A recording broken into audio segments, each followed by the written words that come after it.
Hey everybody, we're back with more Twilight Princess HD.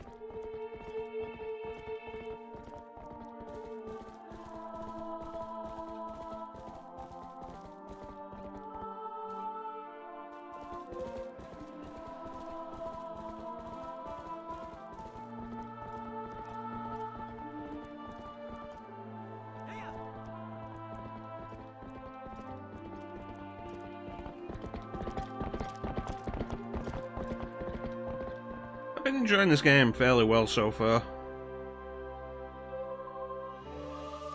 Hey Chanson, how you doing, buddy?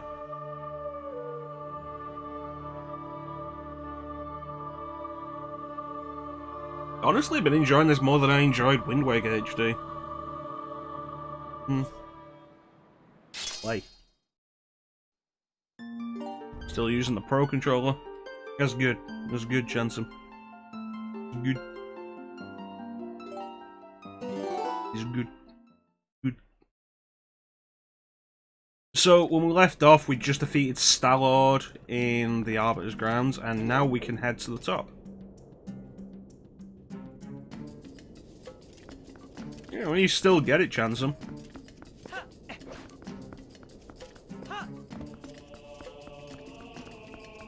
At least you got it before Nintendo eventually decided for Zelda's 35th anniversary that we're going to release this on Switch, and then removed it from the Wii U eShop. Don't worry, it was just a bunch of ghosts and stuff.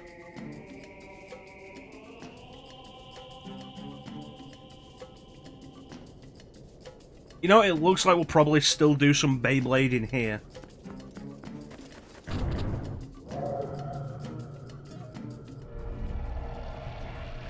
Alrighty then.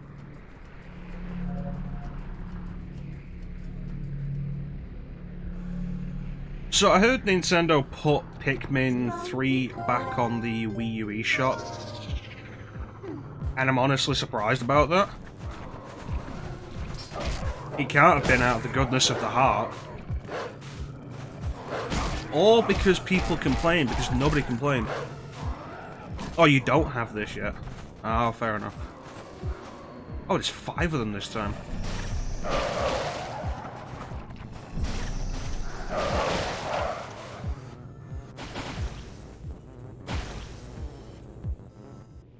Yeah, I don't believe it's because of pressure or because they felt it was the right thing to do. I have no idea why they did it.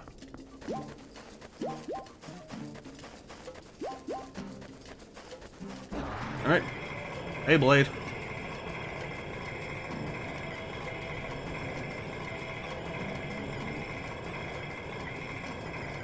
Good thing I'm not dizzy anymore.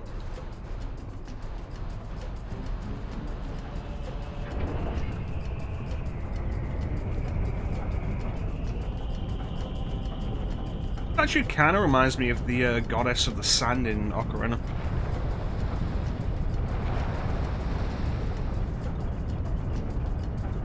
Oh, there it goes. Yeah, they played.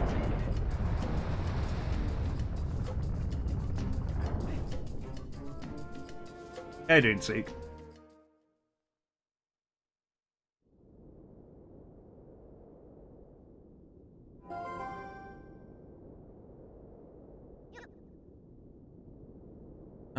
Halo.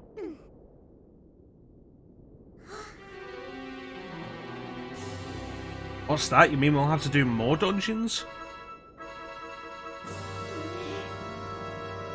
Yeah, you probably should pick up the stuff you want before they shut it down.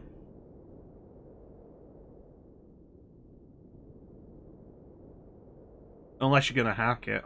In which case, do what the fuck you want, honestly. Oh, hey, it's the sages.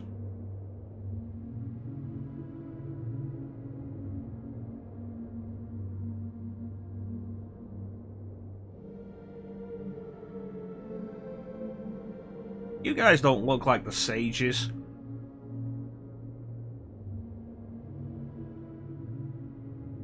Well, hopefully we can keep you company for a little while longer, Teak. I'm now going to proceed to sit here in complete silence while staring at you.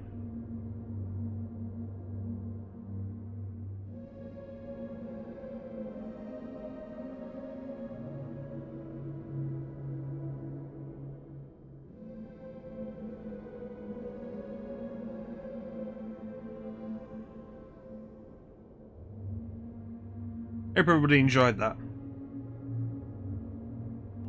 Hey Ninja, how you doing, buddy?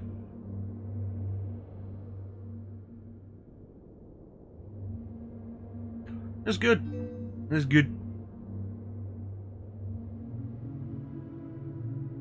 At the command of the goddesses, we sages have guarded the Mirror of Twilight since ancient times. You know, we never guarded our temples or anything.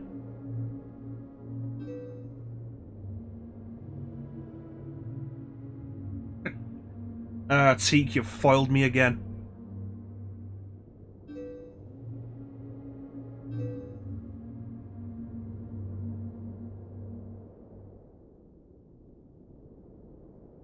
Ganondorf? I totally didn't expect this.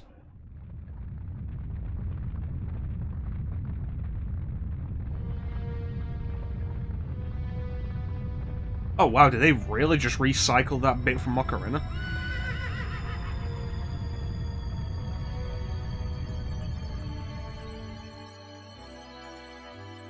I don't like the Ganon theme though.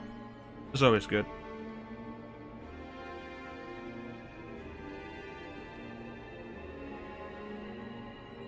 Yeah, they're probably cosplaying Rayman at this point.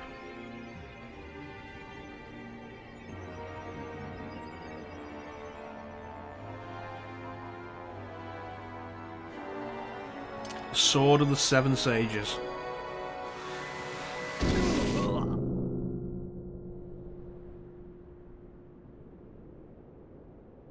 Is it? Yet Ganondorf somehow already had the Triforce of Power, which meant he couldn't be killed. Don't really know why.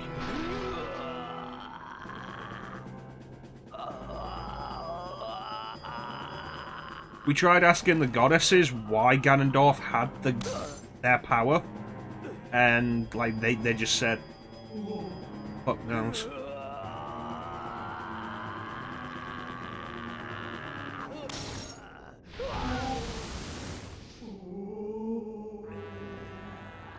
See, this is why it's not really worth connecting Zelda games together by timeline.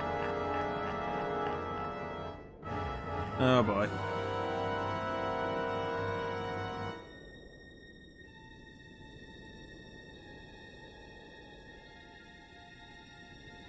Well, stabbing him didn't work. Let's just throw him into this garbage pit we have here that leads to another dimension.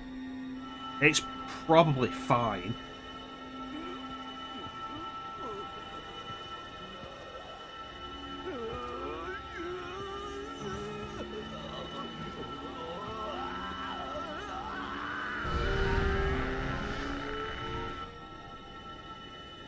And the sages of Hyrule proceeded to say, well, it's not our problem anymore.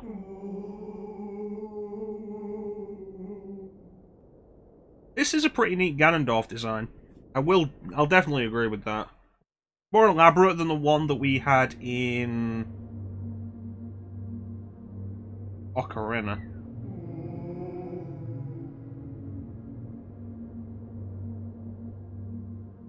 It's Wentz. Ninja. Wentz.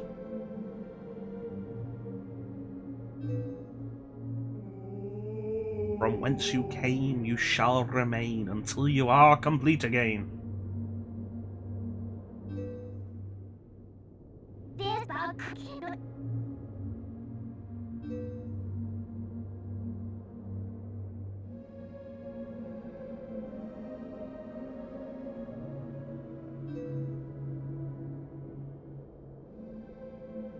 You see, you guys can think about the semi-corporeal ghosts. I want to know why they're supposed to be guarding this, and they've just left the temples completely unguarded.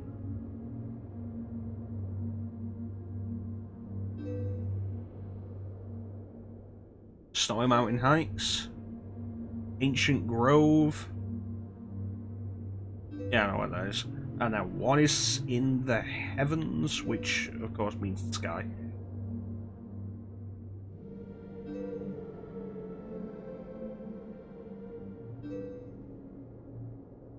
Bitch, I got the Triforce of Courage. Evil power means nothing to me.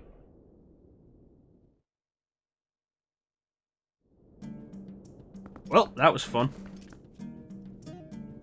Alright, so... Don't know how I could hear them all the way up there. I can't even see the emblems properly. Which one was the broken one? You eat evil for breakfast. And right now I'm very hungry.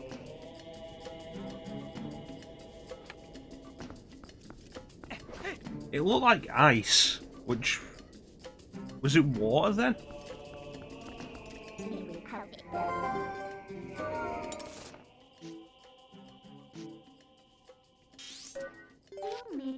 Did Ganondorf kill the water sage? And again, what about the temples? I wouldn't even think about the temples if they weren't specifically using the emblems from Ocarina of Time. Postman's gonna come for me, isn't he? Yep.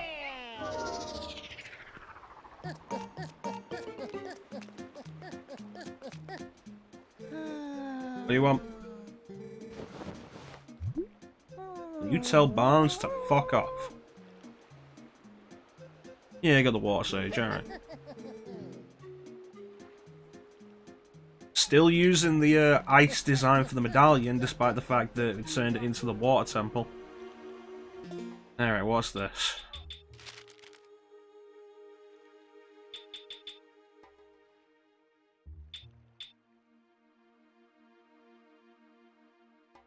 Okay.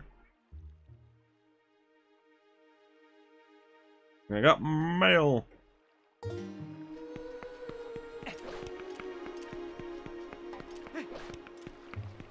Be nice if some of these people could appreciate that I'm like the only person who receives mail in Hyrule.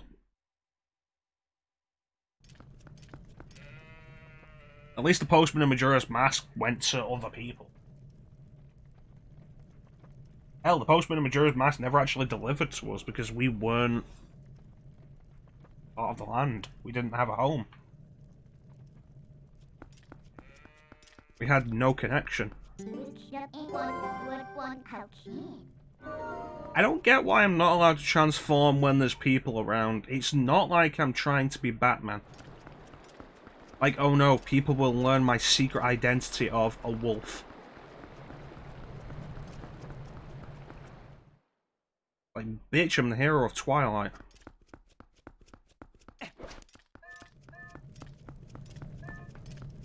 Well, I went too far.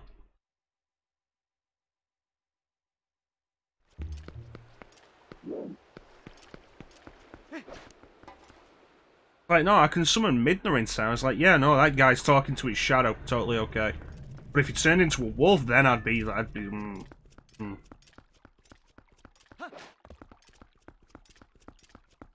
You think it's a missed opportunity here? Because, like, Midna is just straight up our shadow. You think it's a missed opportunity for at no point to have Dark Link in this game? Like, just quietly replace Midna for a little bit?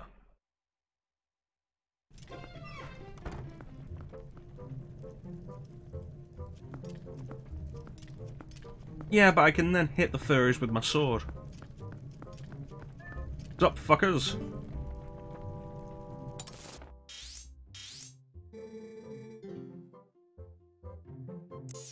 Snow Peak Mountain. Russell, what are you doing? Okay. What about you, other guy?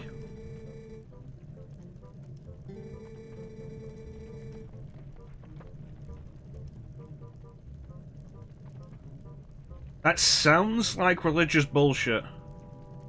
The Hylians are the closest race to God. Which is why we were totally allowed to massacre the Gerudo. It was a religious war, it was fine.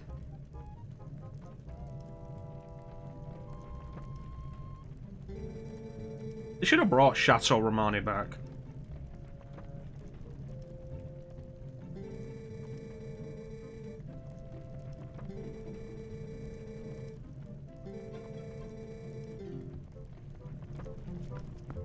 And what about you?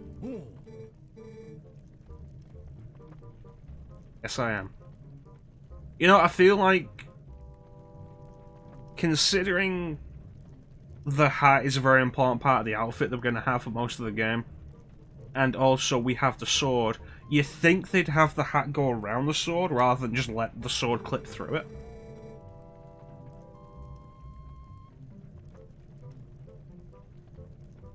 Ganondorf's not black, he's grey. Sometimes greenish. And it's fine, he's actively evil. I'm sorry, I wasn't listening, what?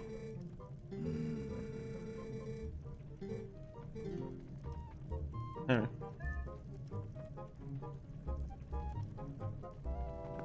Yeah, but that wasn't put in until later.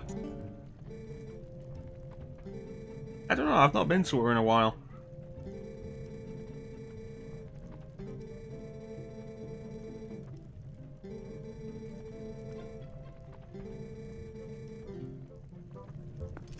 Alright, let's go. What the fuck is that? Oh, it's the postman.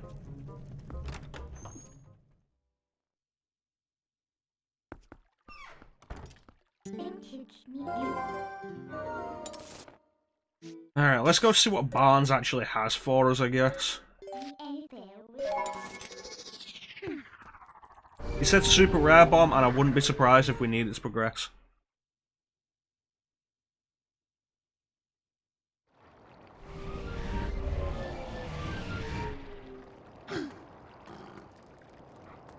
Alright.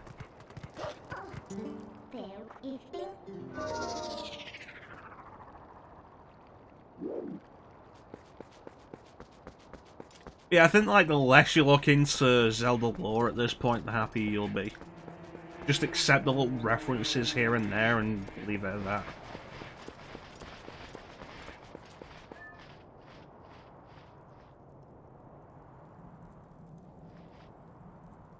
There's a guy on the street wearing a nappy. Or for our American viewers, a diaper. Sat on the street selling oil. Someone should probably do something about that. I'd be a little concerned if I saw a Goron on my street corner in a diaper selling oil. What is that? I can buy those? Oh. Uh-huh. Okay, what is it?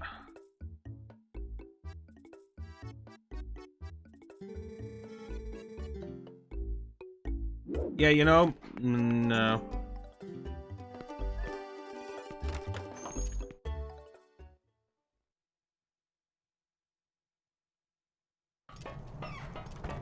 Alright, let's get out of here.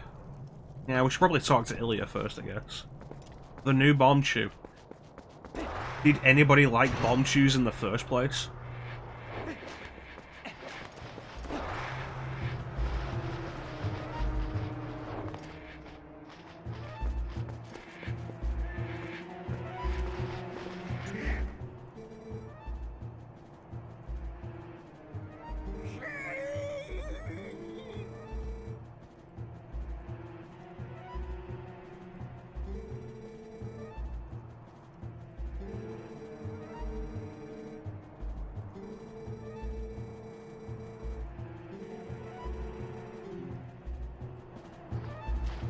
I feel like that's probably racist.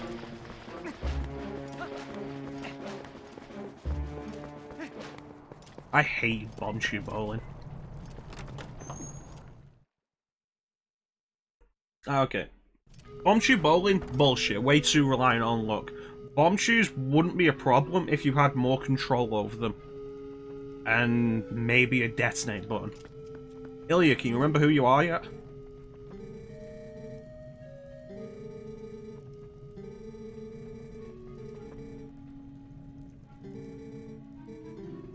That's right, Bread 11. Bread 11.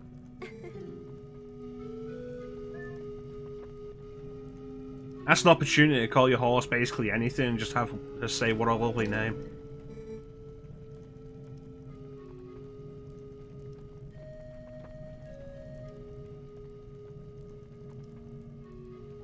Gonna give you points for that, Chansom. This is good work, you should be proud. Yeah, you gotta expect the bread.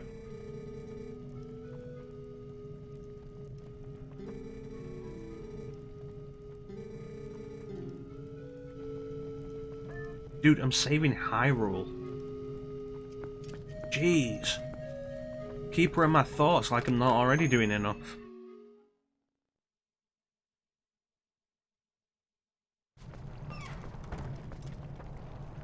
We ditch Ilya for Ashe.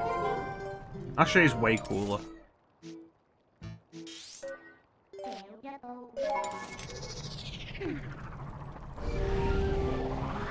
Did they send Zora Prince back home yet, or is he still somewhere in Kakariko?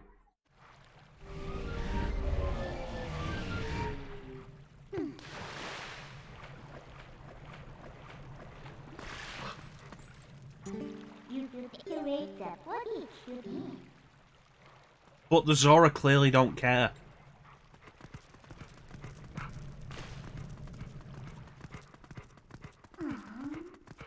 What about here?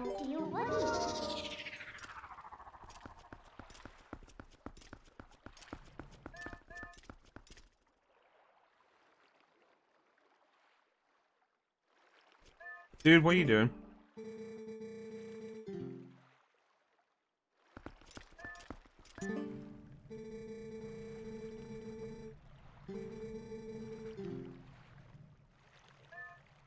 If only we could talk, we could sell them the princes at Kakariko.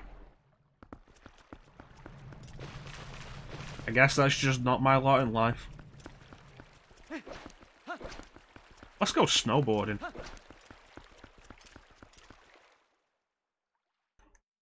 I'd say play the snowboarding music from Final Fantasy VII, but the snowboarding in Final Fantasy VII was like completely silent.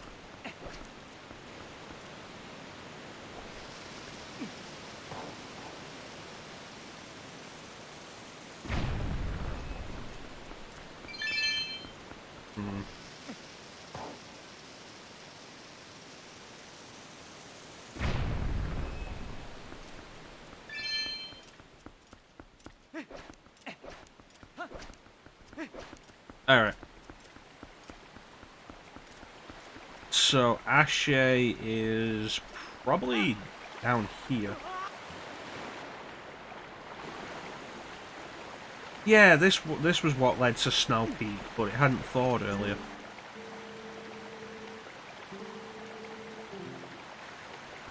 Okay.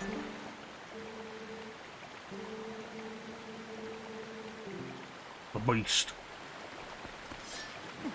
Beware the beast. Anyway.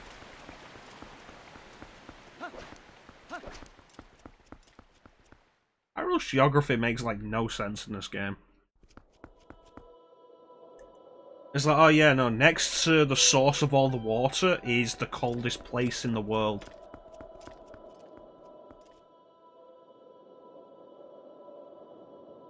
Just like next to where all the water ends up is the desert.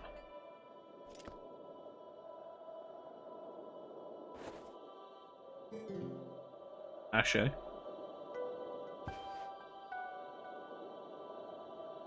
It bothers me that your fringe didn't move at all there. Here are the goddesses. They'll be everywhere.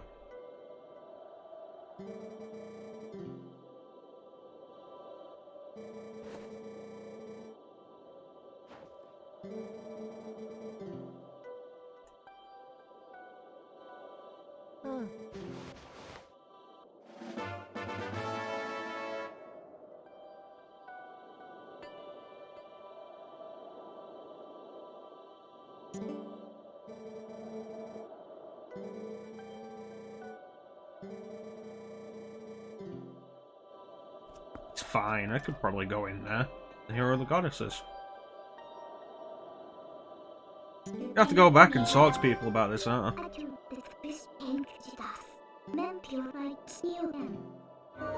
Thanks, Midna.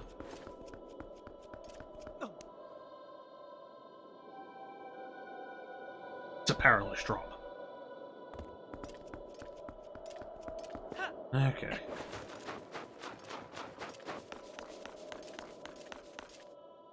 How temperature's not a thing in this game? That could be irritating.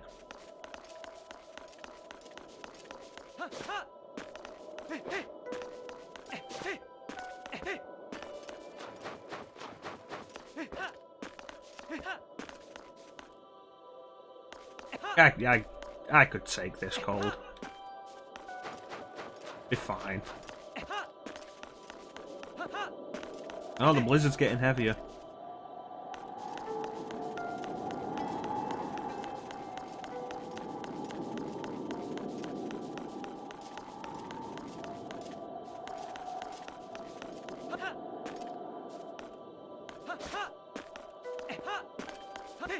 If only I had some soup. Soup is what we need.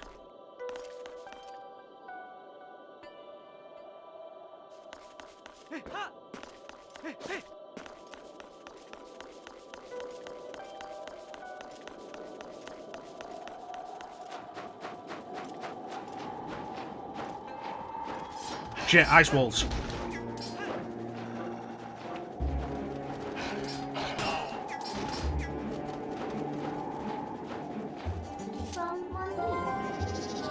If they can do it, I can do it. Aha, wolf bitch.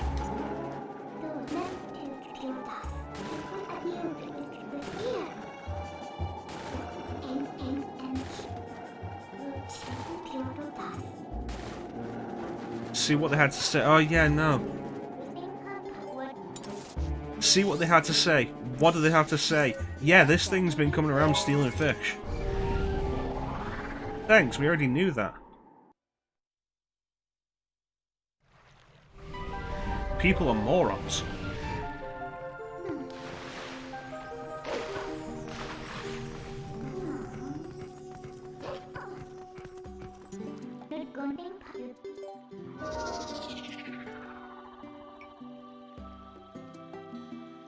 I do like that they brought back the Zora's the main theme. Alright,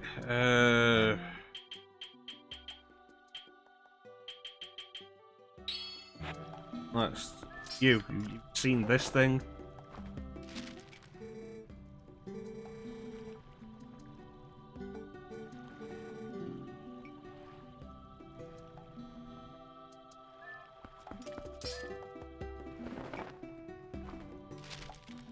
The fish this beast has.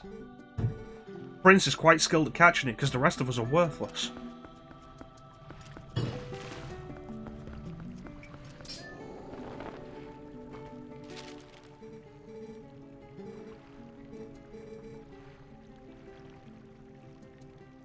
Well, that's about like 5 years too late.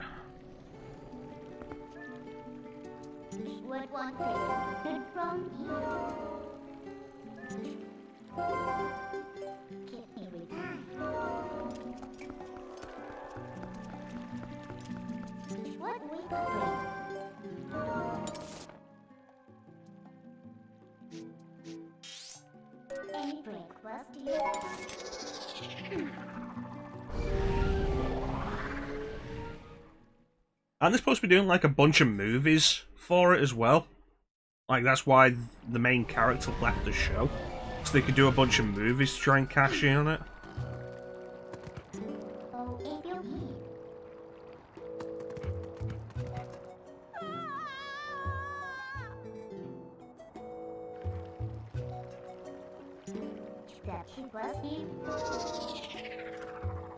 Yeah. It's like how they put Negan in Tekken 7. And it was a case of like... Why? This might have made... This would have been weird to have at the height of the show's popularity. But the show has been past its peak for years now.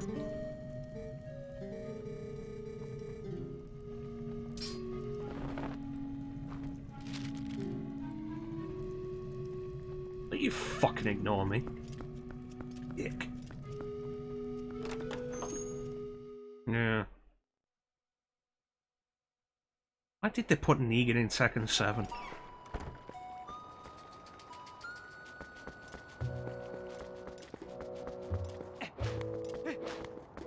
You, girl whose name I never learned.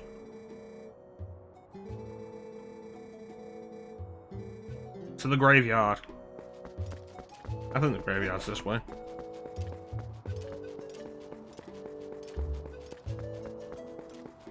Yeah, but did you see the price of the Xbox Series S? Like half that. It's like what's the specs on that? Is it going to even be worth getting?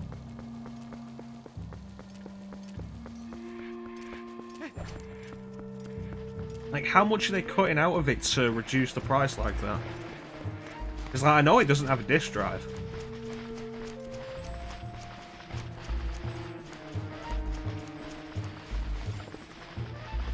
Hello, child.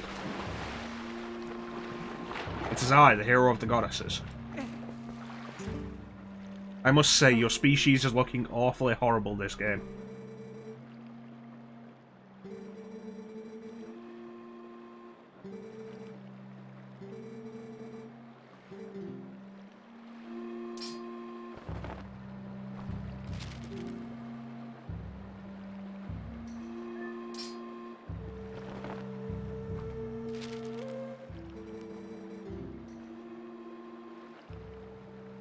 I said hello, child. I didn't say no, child. But no, child.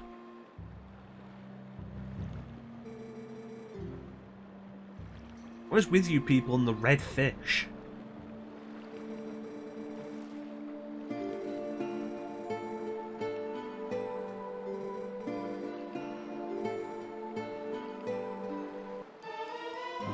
Thank you.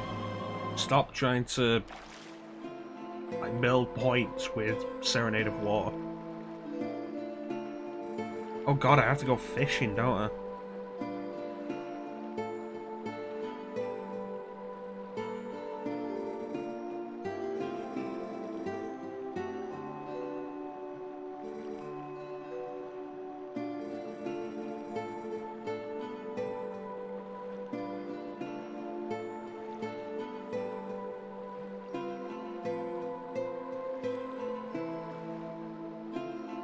My biggest concern with the S and why I'm not overly interested is the lack of disk drive. Like, that's the killer for me. Like, no disk drive.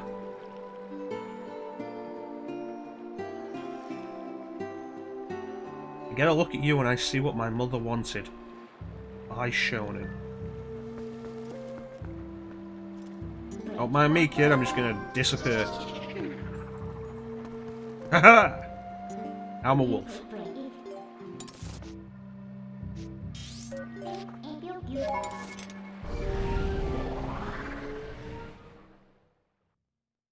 To be fair, there aren't skinny black Hylian boys.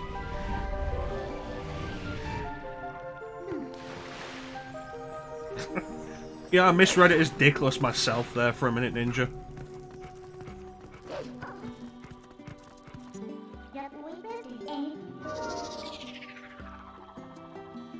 I wonder if the reason why Nintendo put the Gerudo back in Breath of the Wild was because they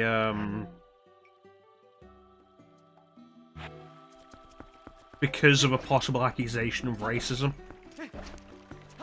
I don't know. It surprised me Nintendo actually listens to that stuff.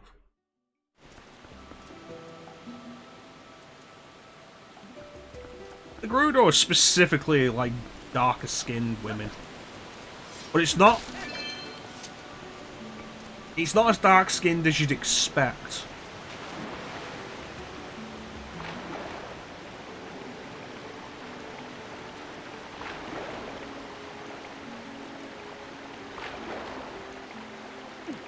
Okay, I think that's what we're after. You gotta love how this game has made fishing essential, but has never explained how to actually fish.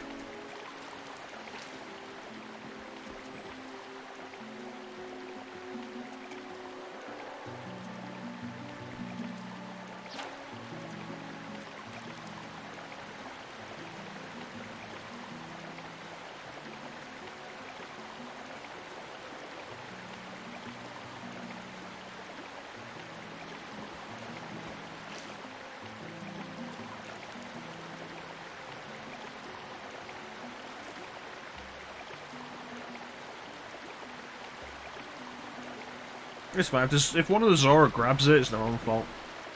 Honestly, not really that excited for Hyrule Warriors. Breath of the Wild 0.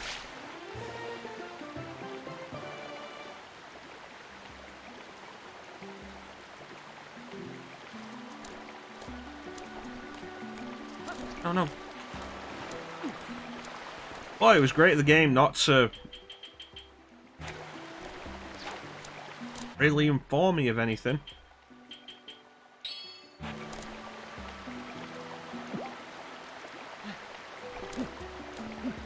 Are you fucking kidding me? Again, like a lack of explanation on how the fishing works. Kind of an issue. Yeah, I'm not really that bothered about the new Hyrule Warriors game, personally. It's like I was saying on Teak Stream, I think it was yesterday, I feel like the whole story of what happened 100 years ago should have been the Champion's Ballad DLC.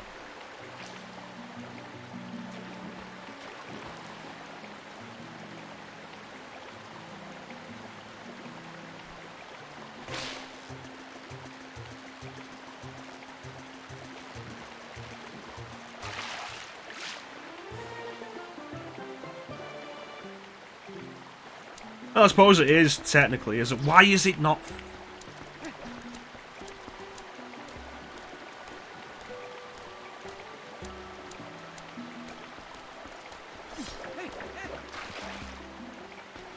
Yeah, it should have been the Champion's Ballad DLC. The Champion's Ballad was worthless as it was.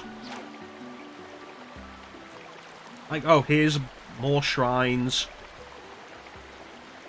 You do the boss fights again. And then you get another Divine Beast. Oh, great.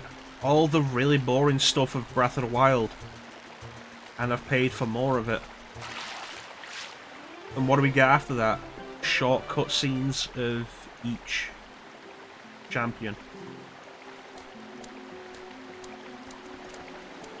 What am I doing wrong with this?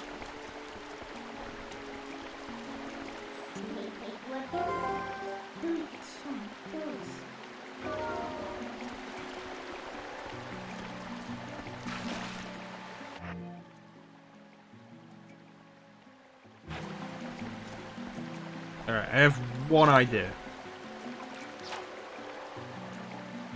Yeah, as it came down to it, the Breath of the Wild DLC was shit. And a bunch of the stuff they had in the DLC should have just been in updates or in the game. Like the travel medallion.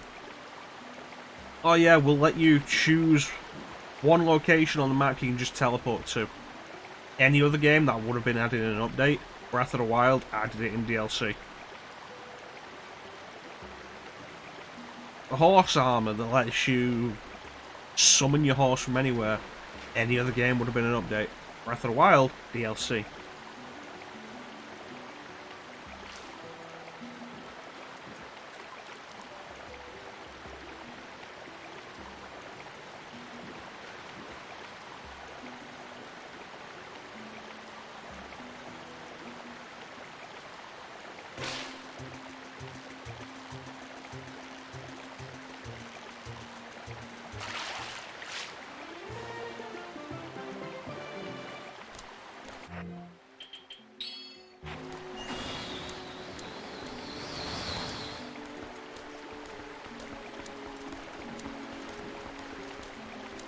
Okay, does this make me reek?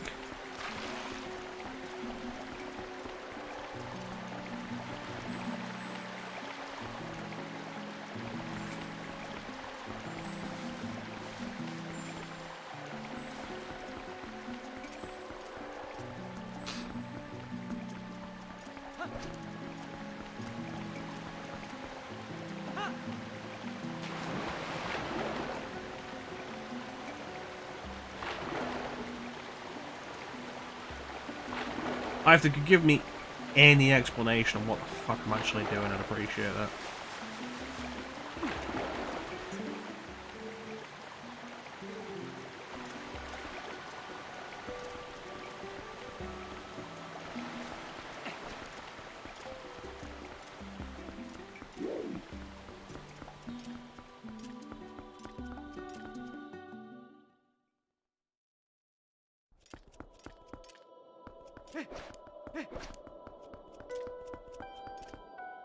Where did Ashay go?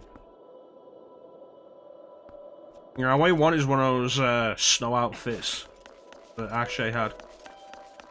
I really want to scare the shit out of somebody, one of those snow outfits that looks like a Yeti.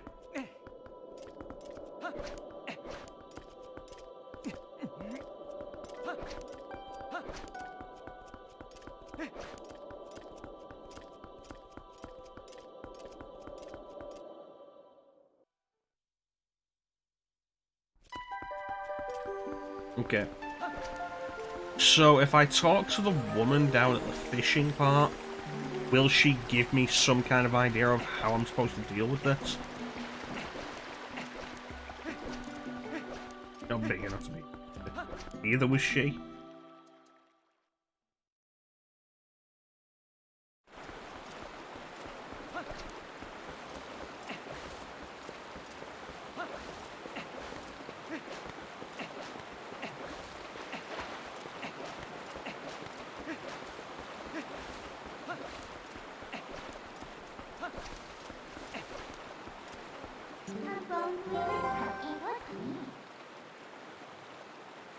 For fuck's sake, Midna. Piss me off with this.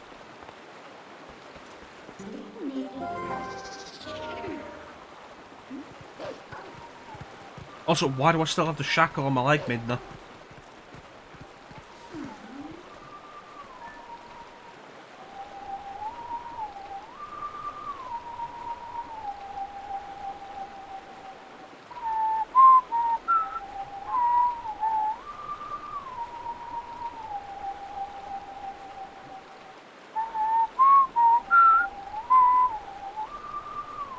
To order.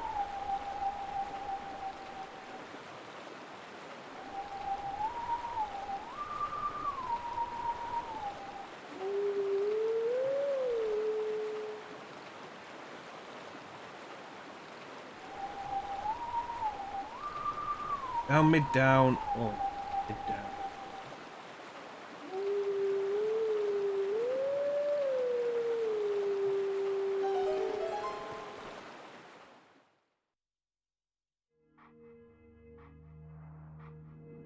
Yo, Golden Wolf.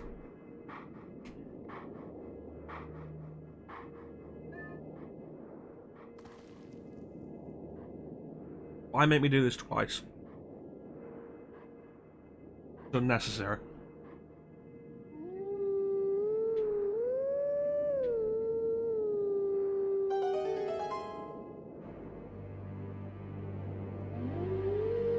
His former name was the Burpy Wolf. The Burpy Wolf boy.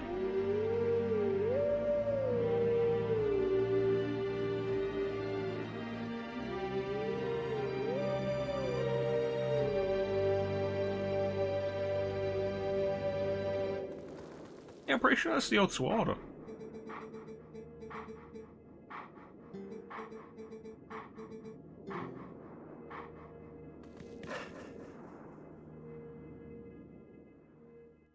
Why is there so many steps to learning new moves? That feels unnecessary.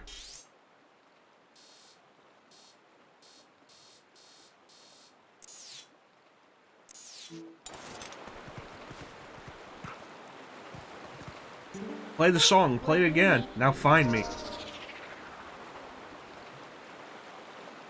Won't let him lie to you, Chansum.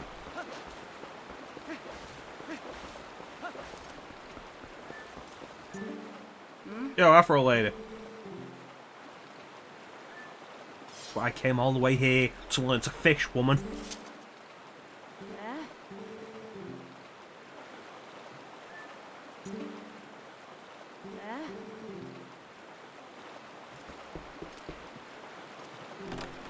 I can hate all of you. Running Hyrule's gonna get boot to the face in a minute.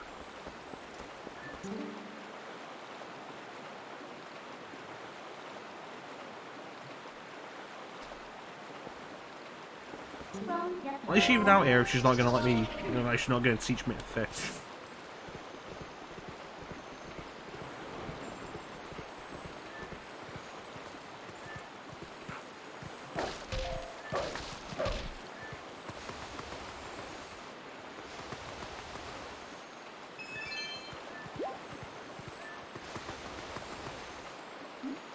I'll rub her nose in something in a minute. It'll be my poop.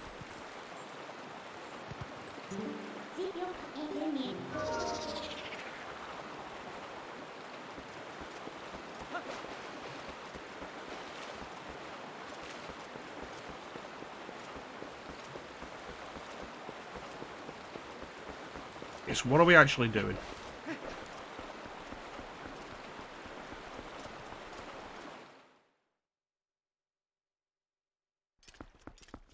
Yep, it's true, you can stab a man with a fish.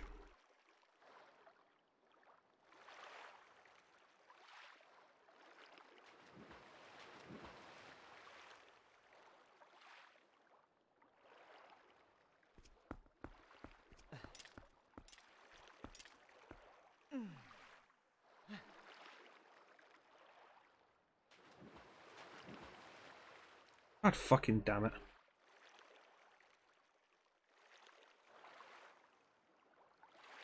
Alright, so I've just looked up what we're supposed to do, and it would have been nice if the game could have actually made me think of it in any way.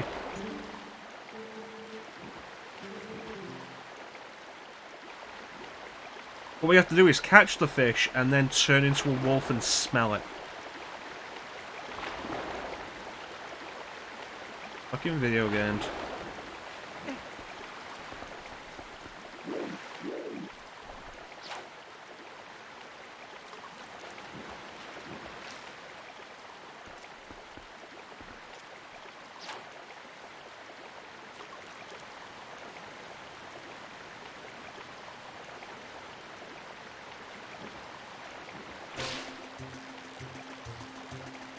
Again, like, they never taught me how to actually fish.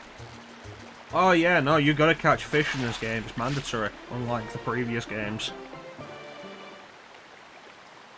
It won't tell you how, unlike the previous games.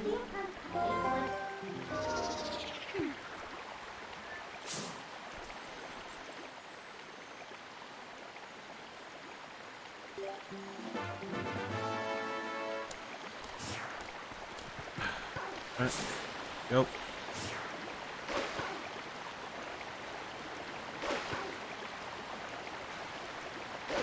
So how did the article go, Chanson?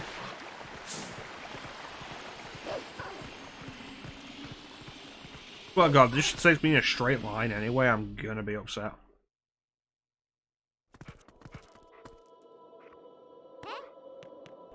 Oh no, you can't go into Snow Peak without a plan. Our plan was to go in a straight line.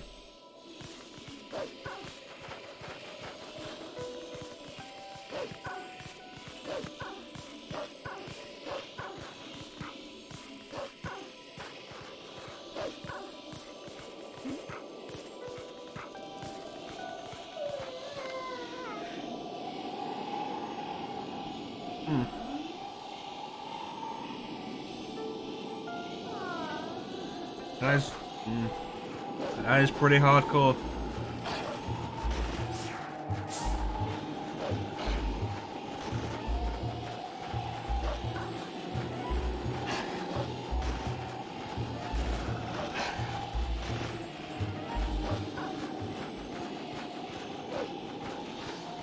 Okay, so far it's just been going forward.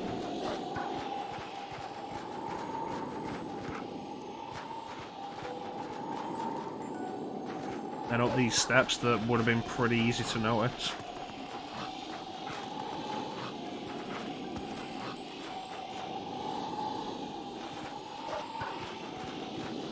This is the only way we could have gone.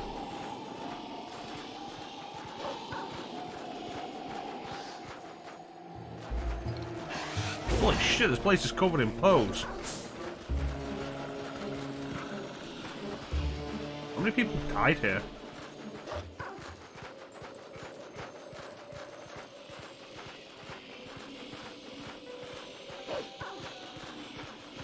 Unless those are ice keys. They might be ice keys. They're ice keys, so it's fine.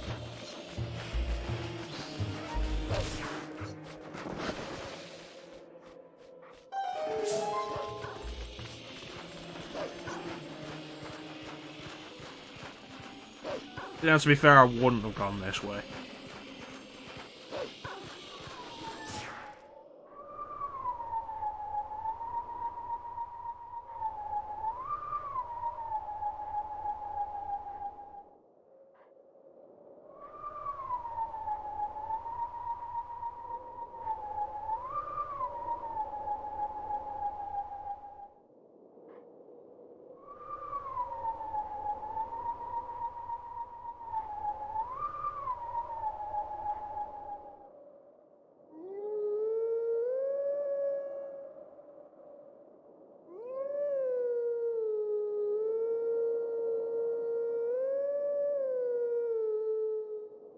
God damn it.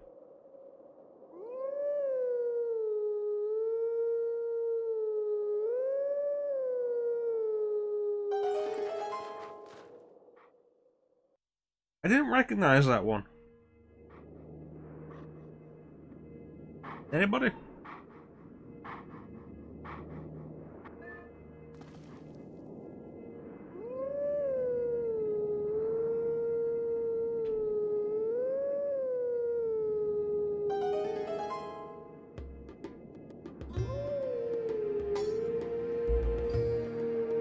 Ninja, you failed me.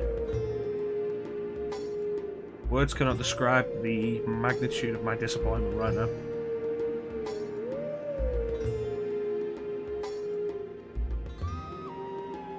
But yeah, no, I'm not sure what this one is.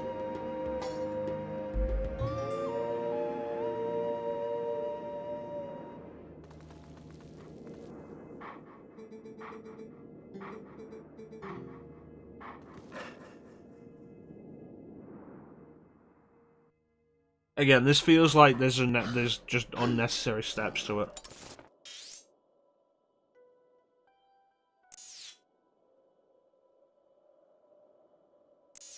Oh, the acid rounds. Alright. Go!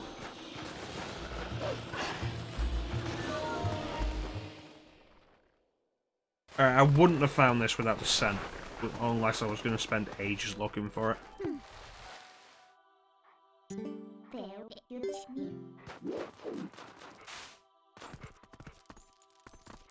Well, now I've got to be a person. The Ballad of Gales, jeez. Wouldn't have gotten that. But also because, like, Wind Waker's songs that you play on the Wind Waker aren't memorable. Like, at all. The game has a great soundtrack. The Wind Waker songs aren't really part of that.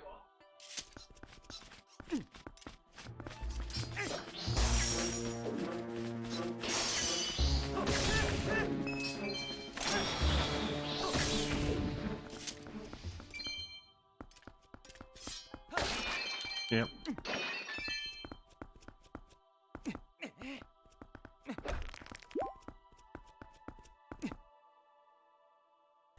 I mean, it's like with the Ocarina songs in Ocarina of Majora's Mask, like you play the song and there's bits after it. They do a full song with it. With the bits in with the Wind Waker tunes in Wind Waker.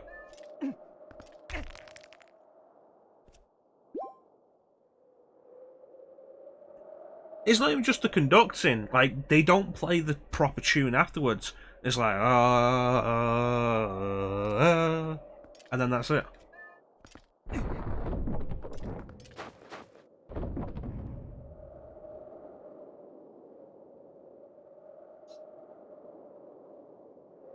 Kinda pretty dull.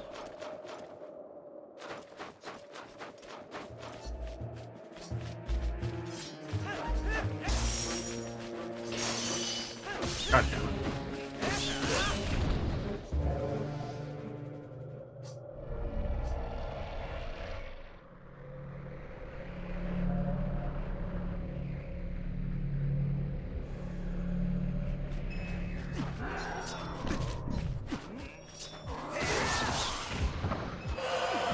And then the last one brings them back.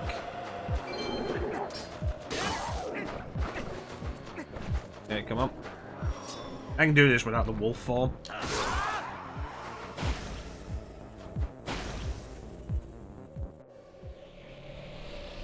Nice.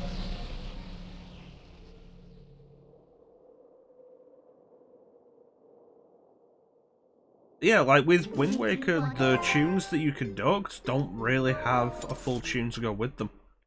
Not one that you're ever really shown.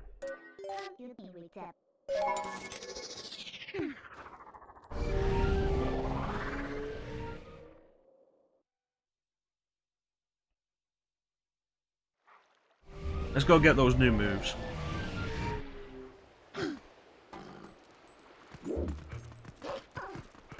Oh, you wolf bitch.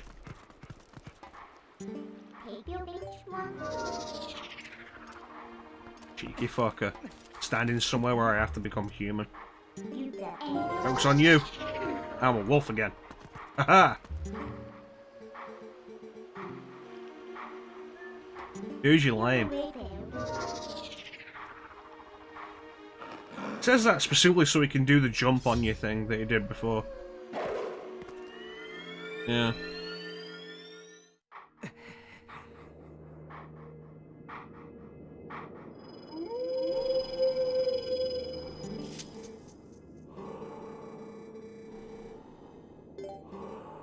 Alright, let's work out what this is.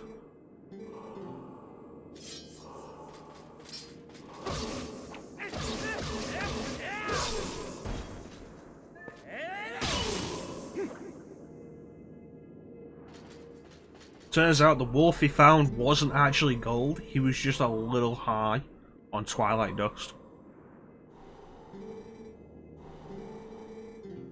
The shield attack.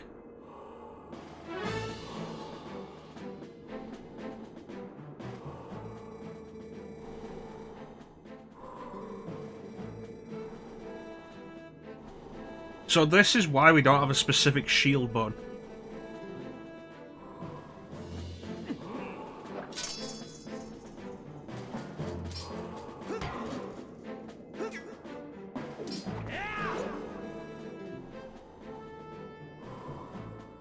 See, I would have done, but the lock-on fucked up.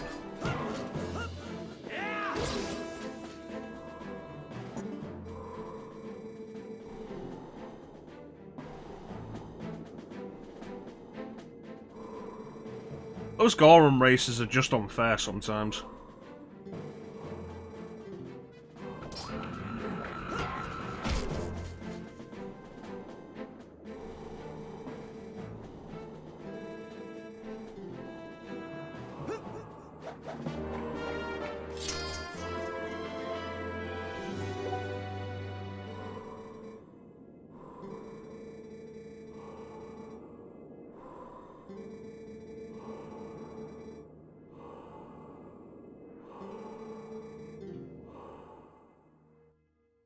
I'm gonna call bullshit on this, because this doesn't just happen over the course of our adventure. Like, we don't gain new abilities as we get better. It's a case of, no, find the hidden bullshit around Hyrule, and then I will teach you sword moves. Don't find all the hidden bullshit? Then you're not a true hero. Fuck you.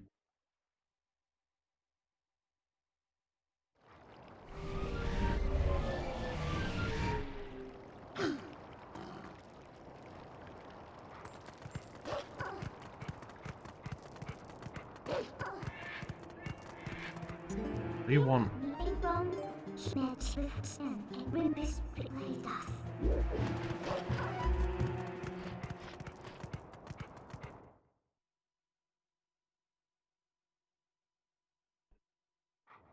Alright. Said it was in the graveyard. There's a Poe in the graveyard.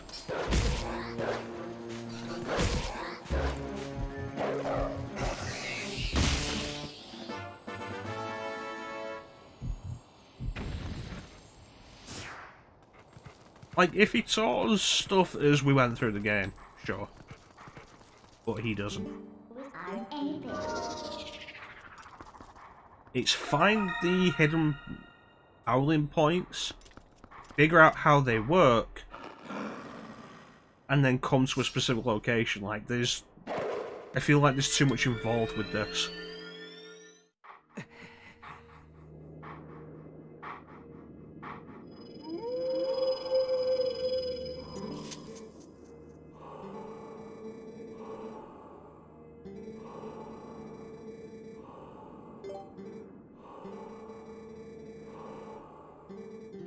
Boy, I hope I've learned to master the shield attack.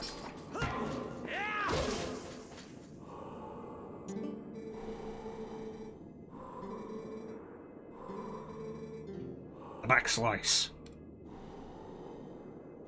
I mean, the idea of improving your combat capabilities over the course of the game is a good idea for a Zelda game. Because beginning to end, in every previous Zelda game. It's just been a case of mashing the button.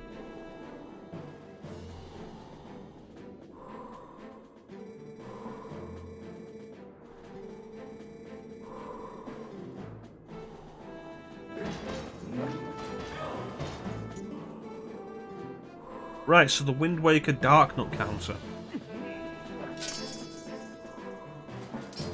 I've not played Hellblade, and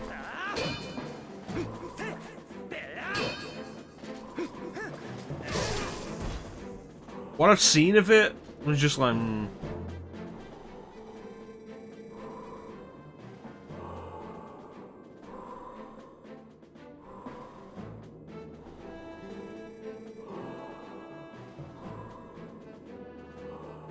yeah, I feel like the same is kind of true of a lot of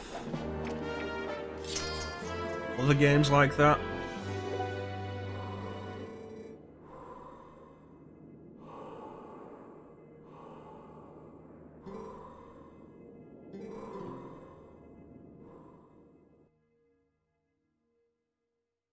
It's like, as good and fun as Bayonetta is, it never felt worth it to do anything beyond the basic combos most of the time. Which is kind of, you know, against how Devil May Cry works. I'm thinking back to the playthrough of Devil May Cry 3, and we were doing varied combos.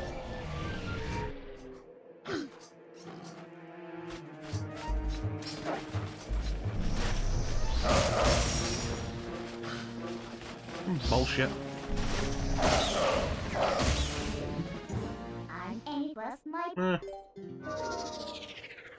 My sister's been playing it on Switch, and I was seeing some of it, and it just didn't look all that interesting, honestly.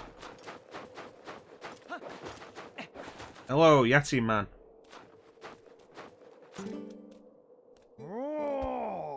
You got a fat ass, boy.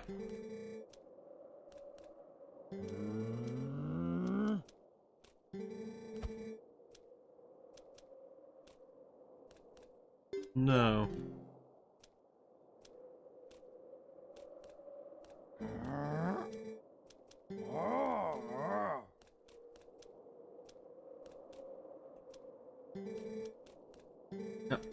You see, this is the boy Yeti, and we're gonna go and meet the girl Yeti. Boy has a fat ass.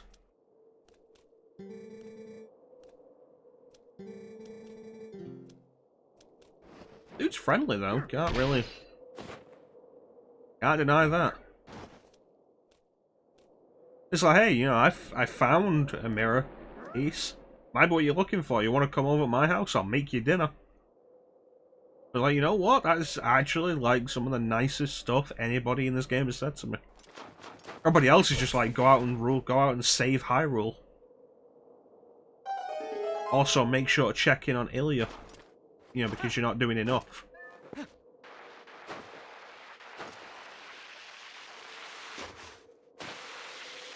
This guy's like, hey, come over to my house. I think I've got what you're after, and I'll make you soup.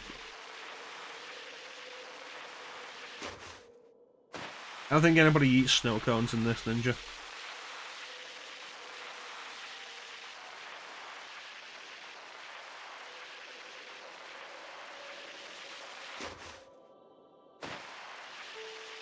Okay, careful, careful.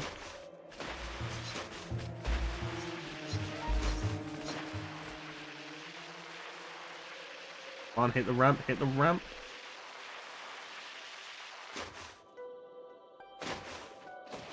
Oh, it was almost close enough.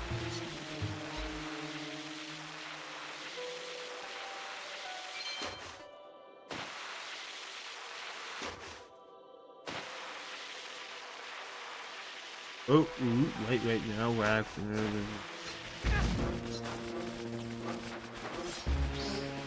Back off.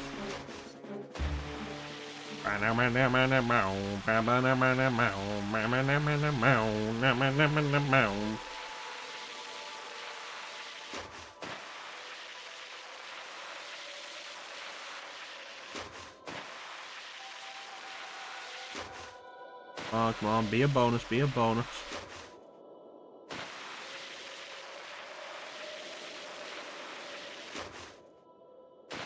I feel like that wasn't a bonus and wasn't worth the effort of actually getting up there.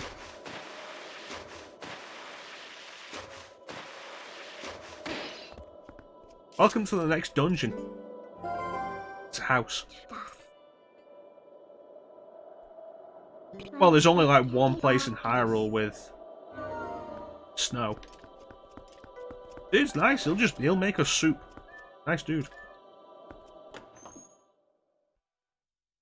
Yeah, it's like, oh hey, you remember how the forest temple in Ocarina of Time was theorized to have been a mansion at some point? This place is just straight up a mansion.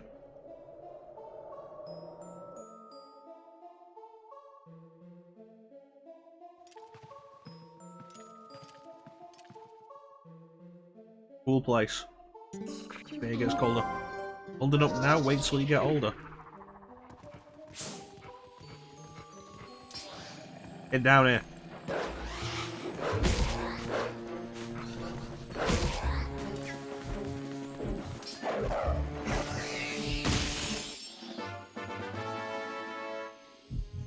Well, we're not going outside anytime soon, Ninja. I have to worry about opening that door. This. There. Try this door first.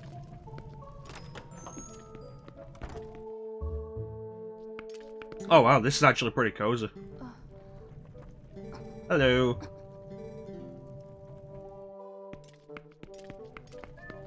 Hello.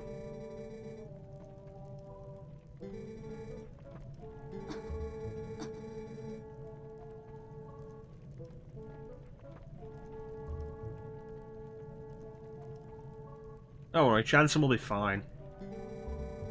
Outside.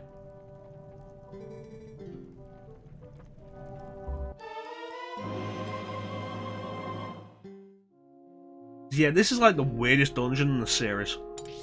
Pretty neat.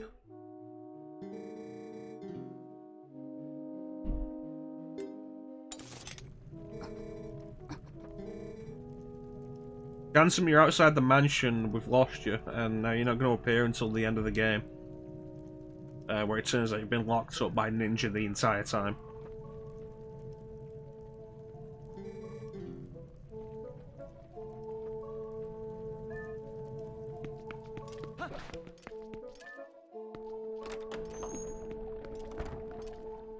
Yeah, this is, like I say, this is like the weirdest dungeon in the series.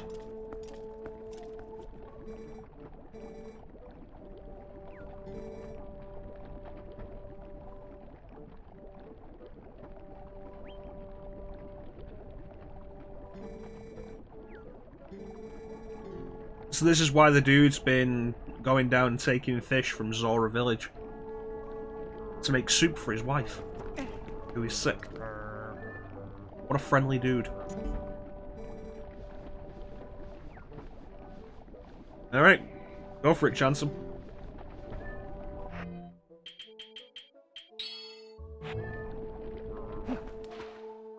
How you doing, Ox? Simple soup.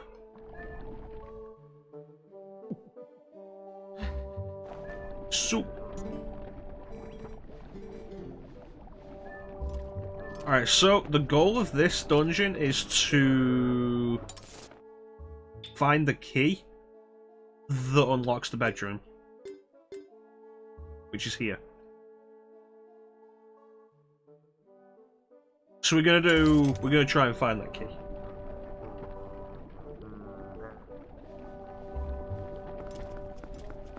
Gonna be honest with you, Ox, this dungeon may not sell you on the series. Bearing in mind, like I said, this is probably the weirdest dungeon in the series.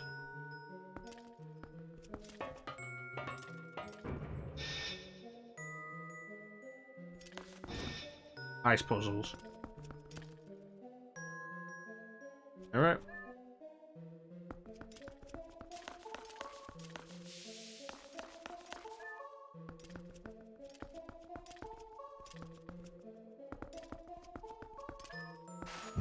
Try and work this one out.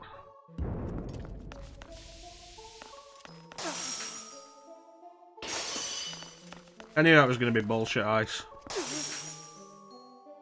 Didn't expect that to be bullshit ice.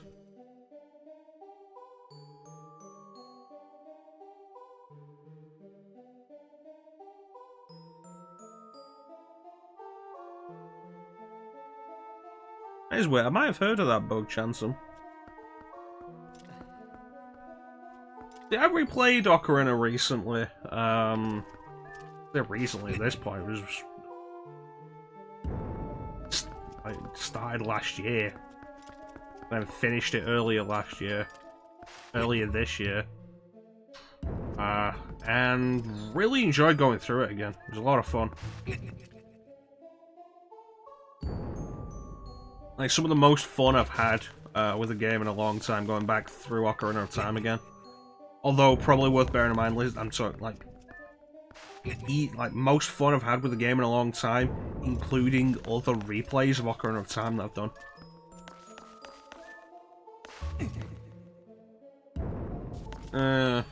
After a Zelda game, I'd say like something other than Breath of the Wild. Breath of the Wild is not a traditional Zelda game.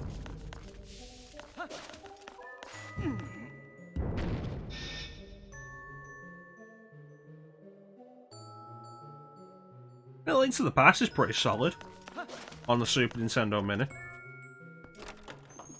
Zelda 3, Nin. Zelda 3.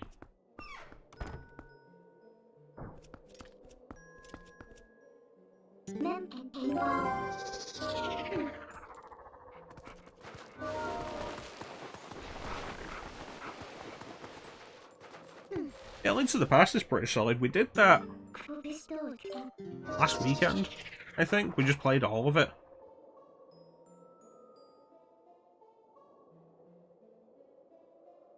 Yeah, the first one, I wouldn't recommend the first one.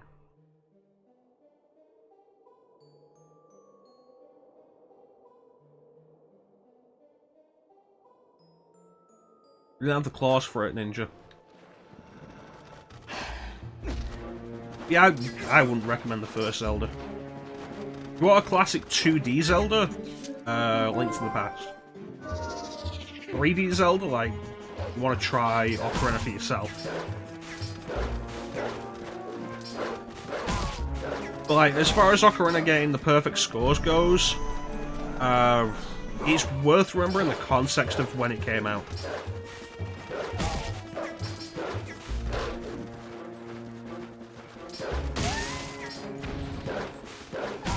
I hate bullfrogs.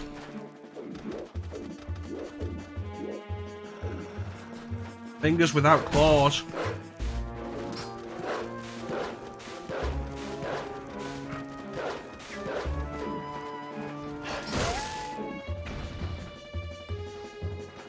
Just gonna keep appearing, aren't they?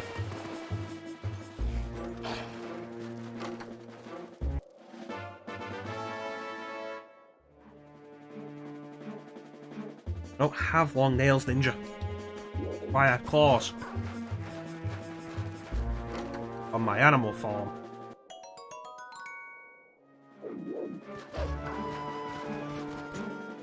It's worth remembering with something like Ocarina, Zelda is an overhyped series. I bear that in mind. It's not a bad series. Pretty good. Pretty good stuff.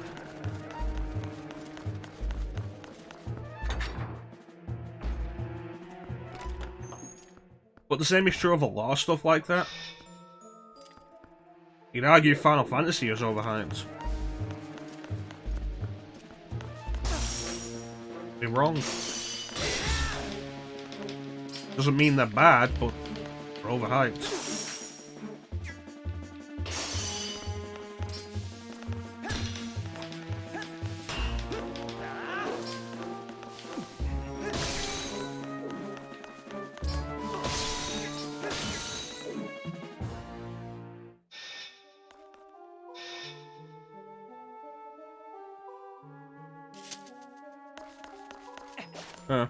It's good stuff.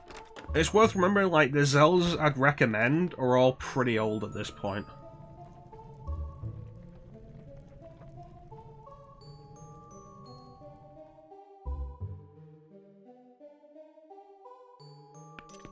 Like, I'd recommend Ocarina of Time, but it's a Nintendo 64 game. Gotta bear that in mind.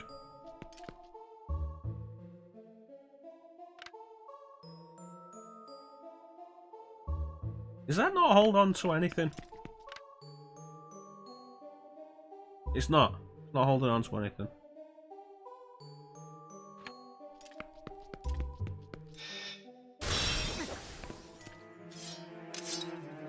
Okay. Okay. Aha! Just a winner now. It was weirdly easy.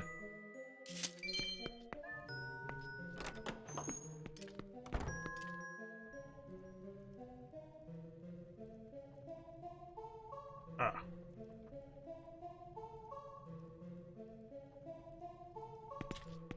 Alright, so this is supposed to have the big key. It has a pumpkin.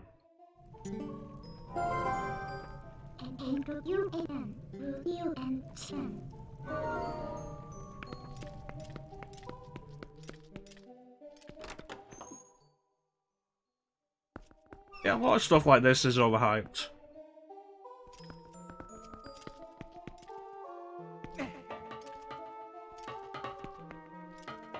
Yeah, don't worry about it, Chancellor. Well, it's not big a deal.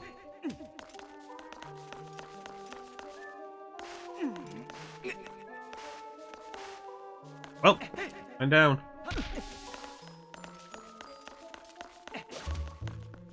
Pumpkin pie.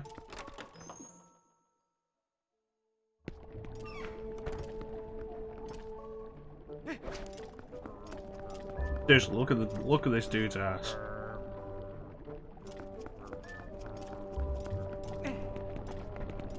Glitch compilations can be pretty funny.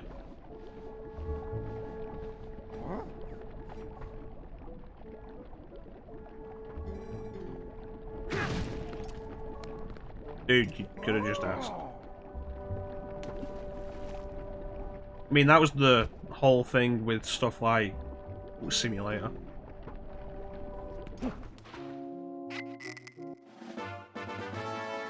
Good soup. 4 hearts.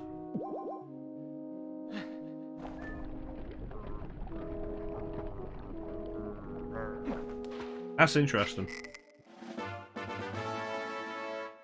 That is interesting. I mean, I don't want to skip this or the Temple of Time because they've both got interesting bosses, but it is kind of interesting. Needs something.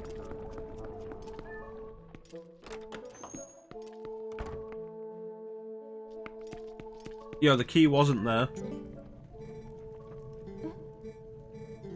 Pumpkin.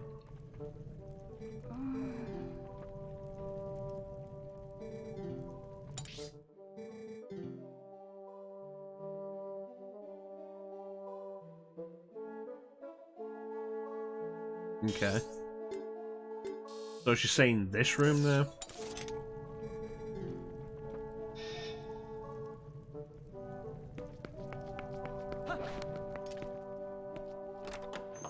Yeah, like I say, like, this is a weird dungeon. Like, this entire kind of idea is why I like Twilight Princess like this.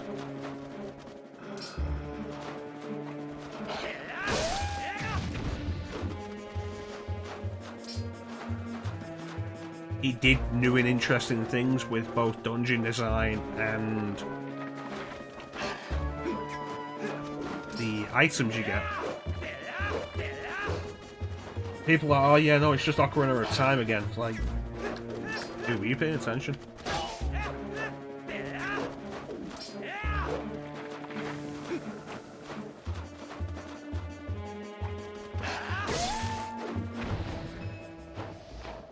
How am I gonna deal with the big guy?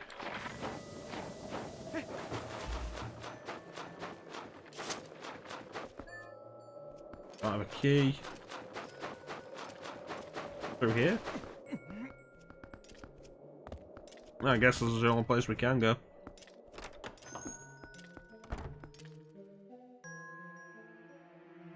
Cannon.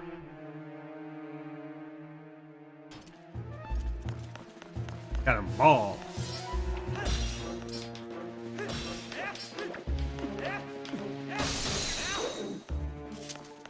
Nice.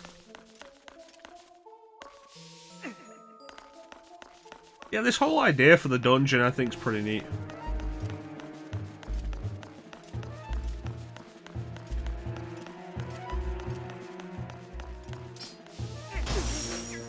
And like when Nintendo comes out and says like, oh, we're doing some interesting new stuff with dungeons, and what they did was the shrines, it makes me really disappointed because we could have had something as interesting as this.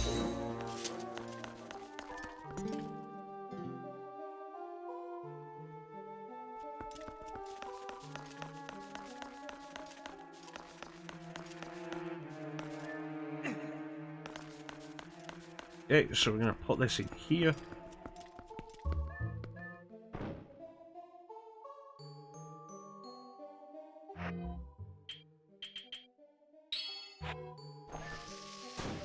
Put the bomb in.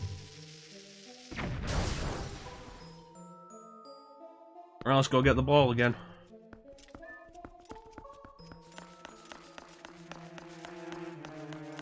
Oh, this is just more bombs. Nice.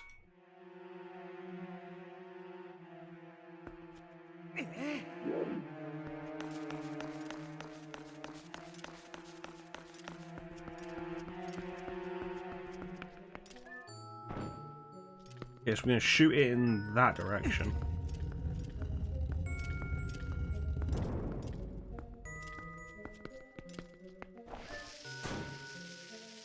And...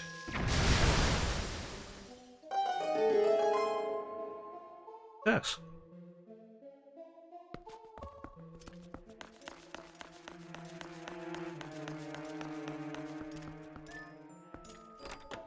Yeah, don't be too bothered if you just can't get into a series with a lot of hype behind it.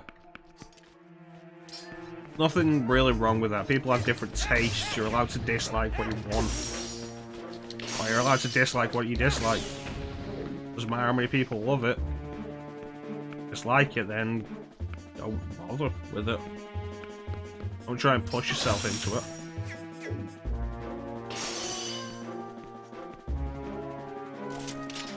Too much shit to deal with to worry about playing stuff that other people want you to play.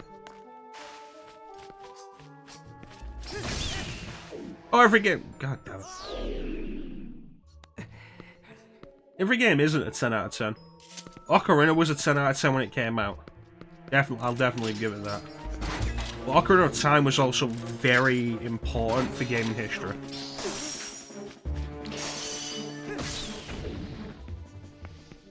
And to really understand that, you have to go back to the landscape that was that generation. If you didn't play at the time, you're not gonna understand why it was 10 out of 10.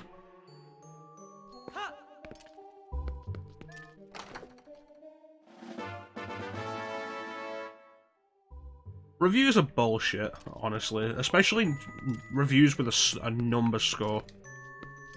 Can't trust them.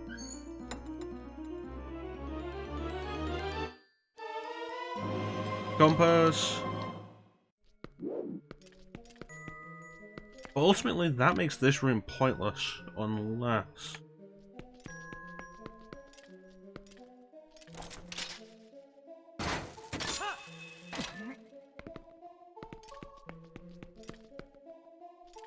No. Games journalists give out 10 out of 10s way too often. For example, Metal Gear Solid 5 The Phantom Pain got a lot of 10 out of 10s. It was not a perfect game. Far from it.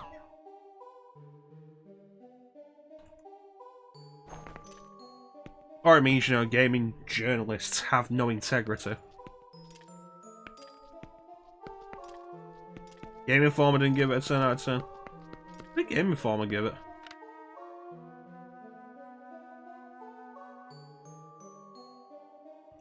You see, there's the thing, like, nothing should ever get a 10 out of 10.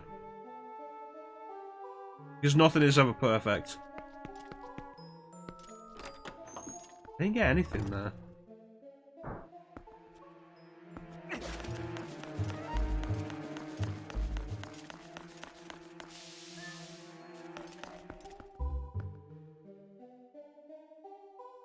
Yeah, the argument of being paid for the review scores.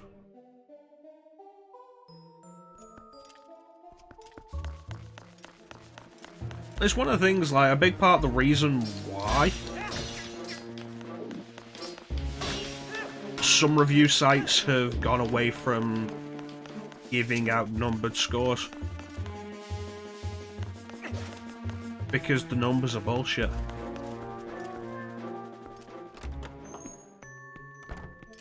At the end of the day, the numbered score exists so that you can still put your opinion out there for the people who aren't actually going to sit down and read the whole thing. That's the only real thing about it.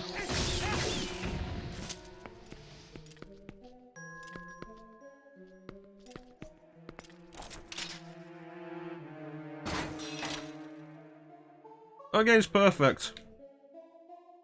No game deserves the 10 out of 10.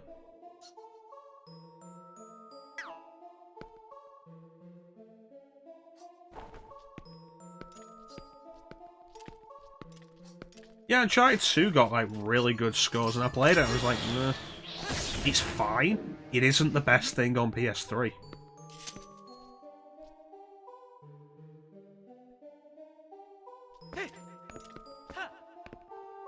As like Uncharted 3 came out, and Uncharted 3, the reviews were like, it's really damn good. It's not as good as Uncharted 2. I enjoyed it more than Uncharted 2. I thought it was better.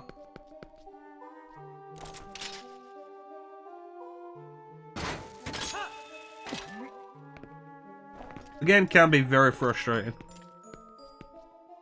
What the fuck was the point of getting in here?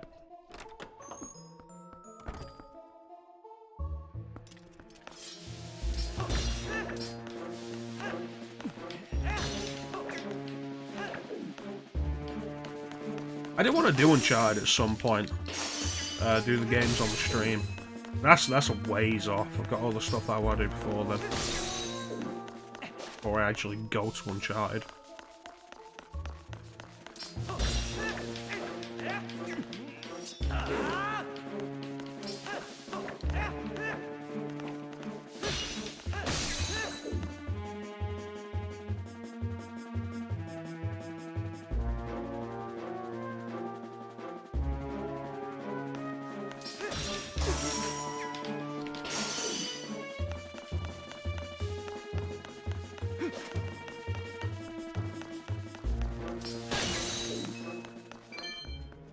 I didn't really enjoy The Last of Us. I didn't finish it because I wasn't enjoying it. And I've got no interest in The Last of Us 2 because I didn't really enjoy the first one. I don't swear by Golden Abyss. Golden Abyss is usually regarded as like the weakest Uncharted game, and I'm just like, it's not. It's better than Uncharted 1.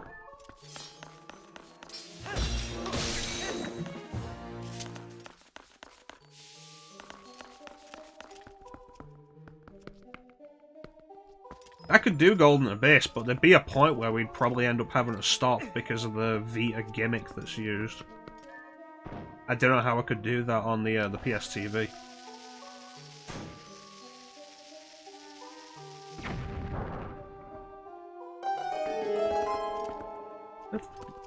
Would this ricochet right?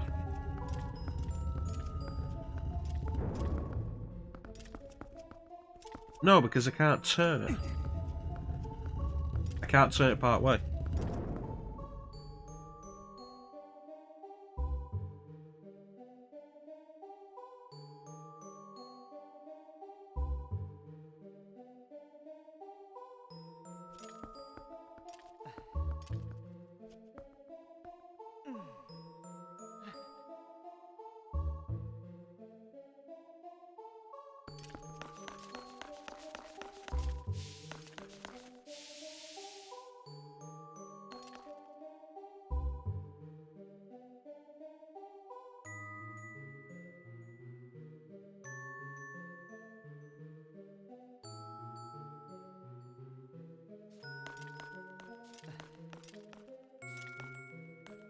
But yeah, I think Uncharted Golden Abyss was better than Uncharted 1. I think Uncharted 1 was a game with serious issues, it wasn't fun to play.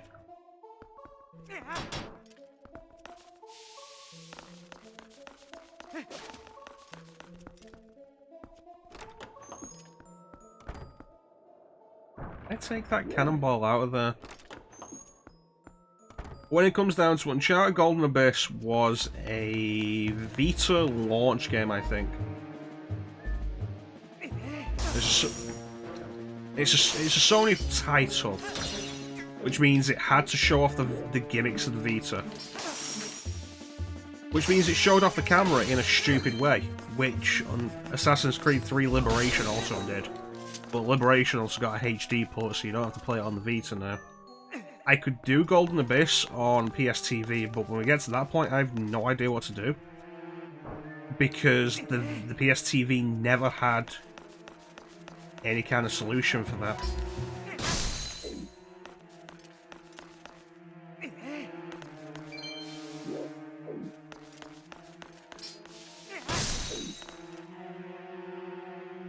Did you play the original PS3 version or the PS4 version on the Nathan Drake collection?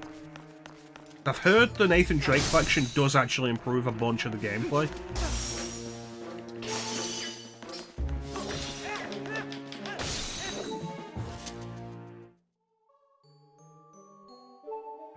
I'm gonna drink some soup. I found the constant deaths were infuriating. And just the, I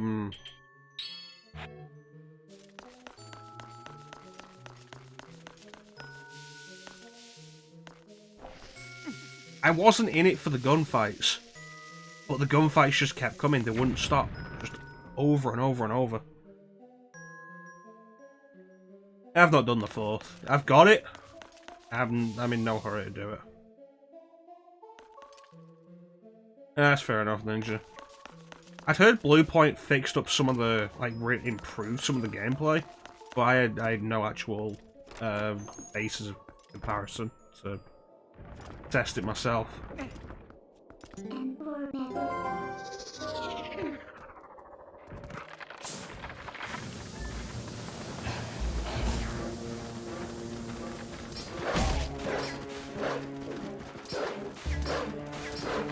Ghost of Tsushima.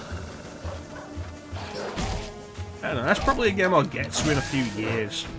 Like, just get to picking up in a few years. I have no interest in it right now.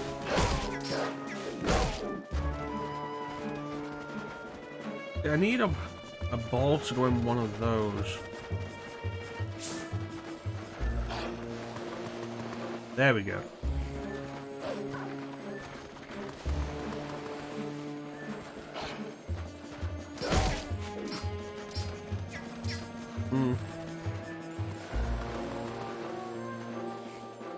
Be a key. Be a key. Awesome.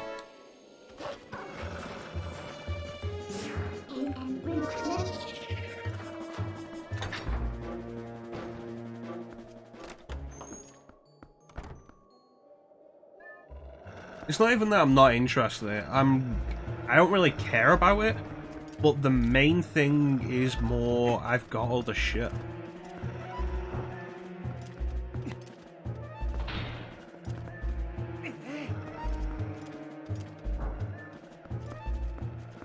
Okay, so that's interesting.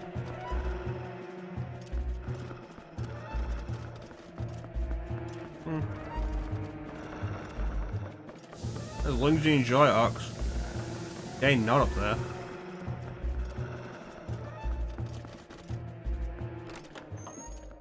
But yeah, I've just got other stuff to play. Huge backlog. Like I said earlier in Ustream, I've started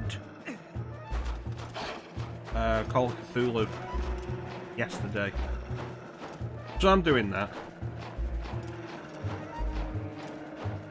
The Onimusha games are good. Nice if Capcom would re-release them.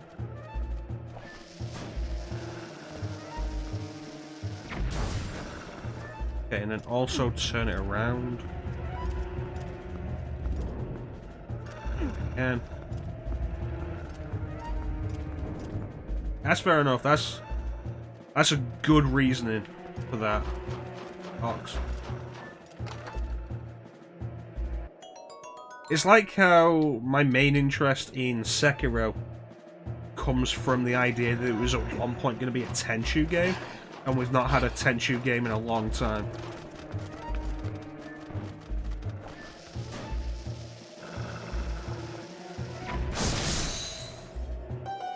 Yeah, they'd have to completely redo that.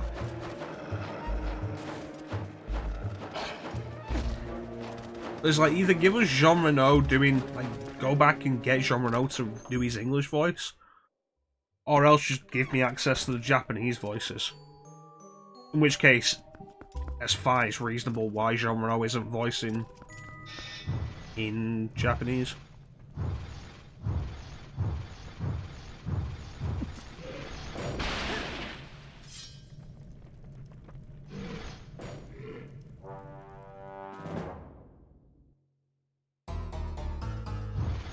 Yeah, and the PC port's a major pain to deal with.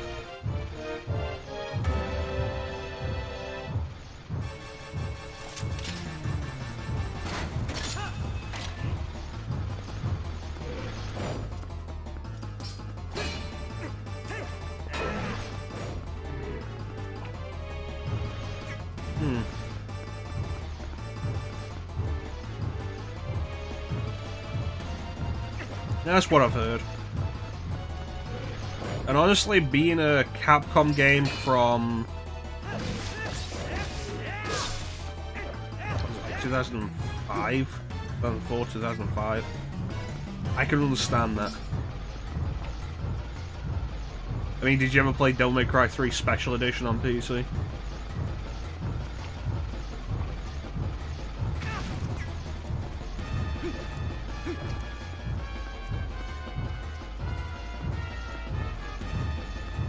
Dude, throw the damn thing. Do it, you coward.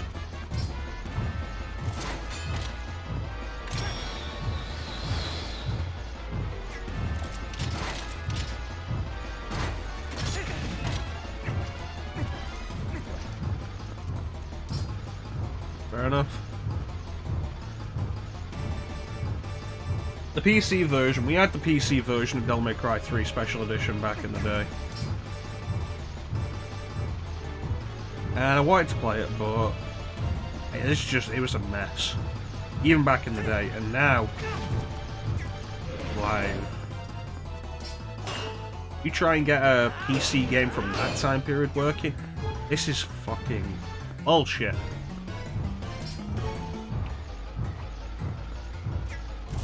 You try and get a PC game from that time period working now, usually a pain.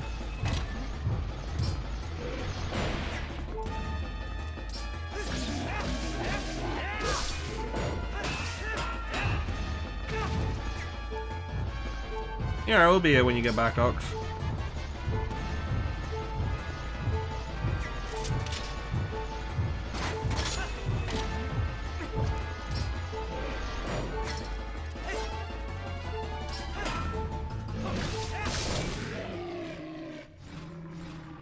Wouldn't have been so bad if, you know, a large chunk of the hitbox didn't make you miss your attack.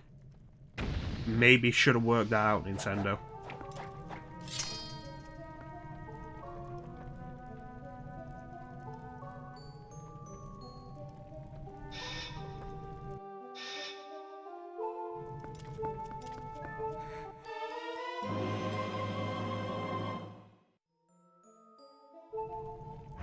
And now we get an interesting and weird new addition. Ball and chain. Pretty neat.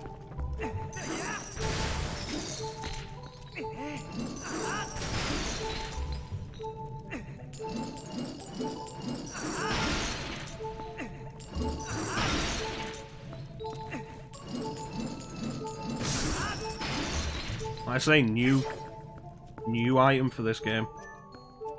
Alright, is this the key? It is not. Or a ninja, I'm a trained professional. To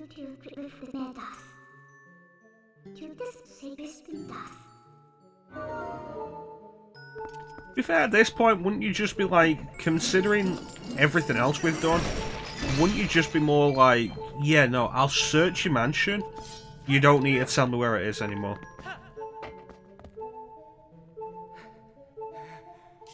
Alright, Zeke. I'll be okay. Welcome back. How'd your thing go?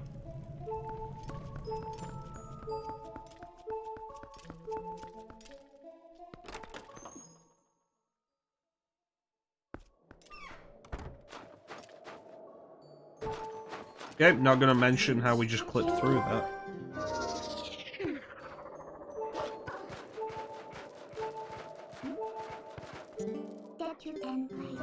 Oh, ye of little faith.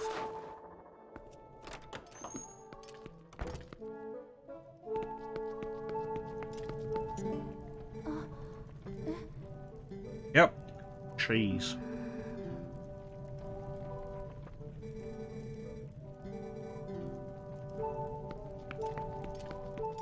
See, at this point, start to get the idea that maybe this whole thing is just a racket to get me to bring them food.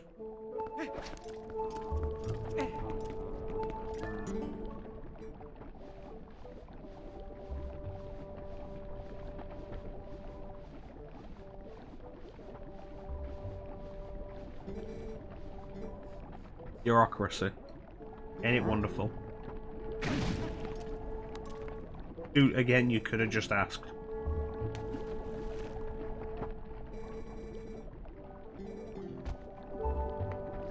Alright, let's taste the gourmet soup.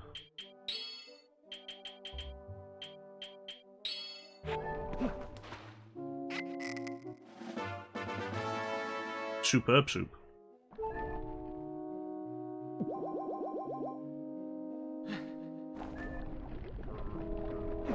Well, we're making soup. So you're welcome to join us as we make soup.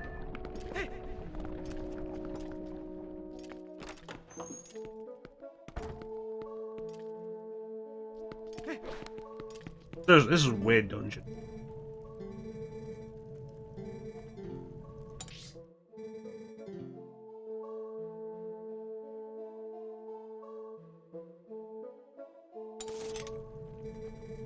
From good to superb.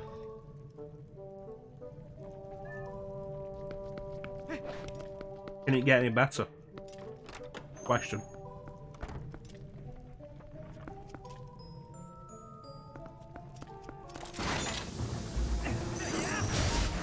Yeah, no, I want to switch those back around. There we go.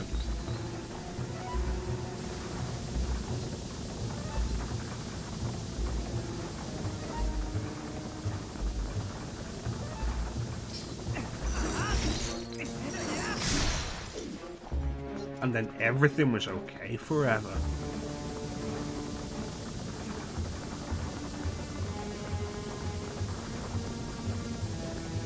The ultimate bio soup.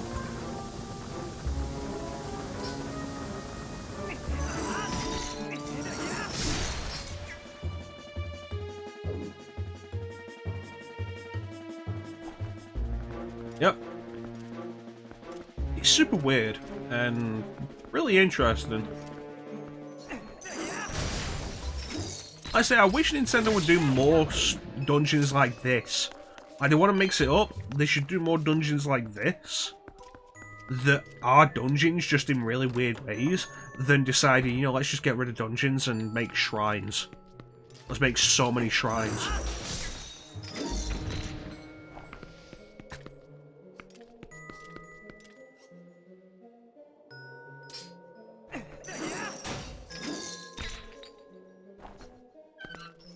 Go! This the key we're after?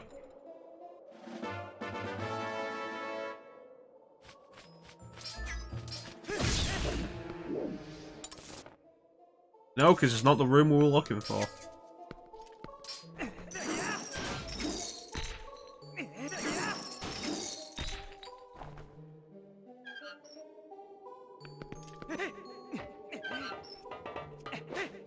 There we go.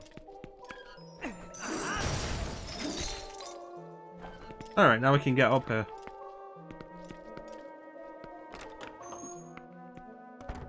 Everything's coming together.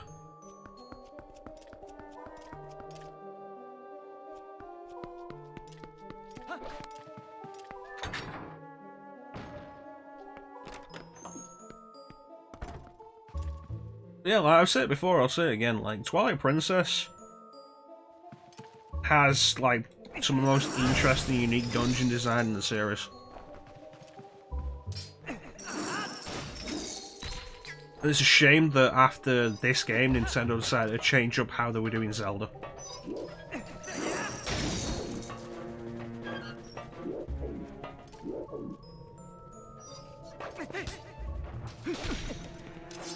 Damn it.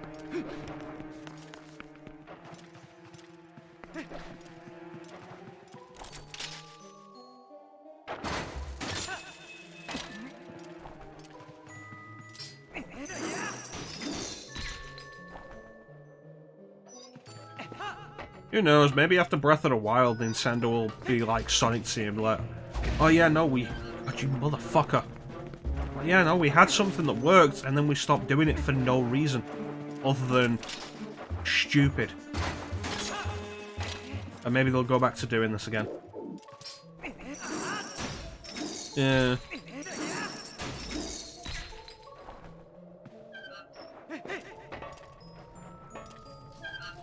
On.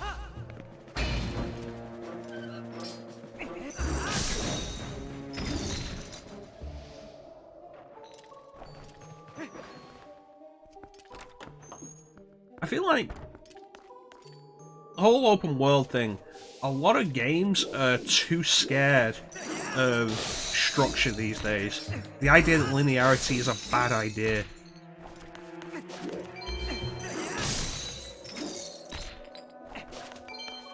The idea that every game has to let the player make all of their own decisions.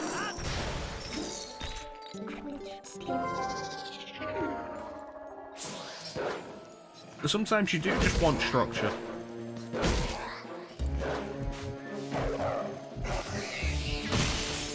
Do you really want a series to change in such a radical way like that? To... I don't even know what the whole thing with Breath of the Wild, the reasoning for any of it was.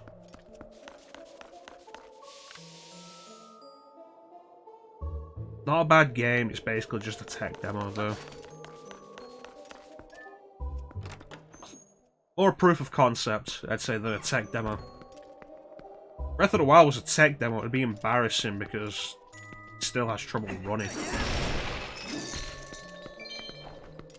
Which room was this? Ah.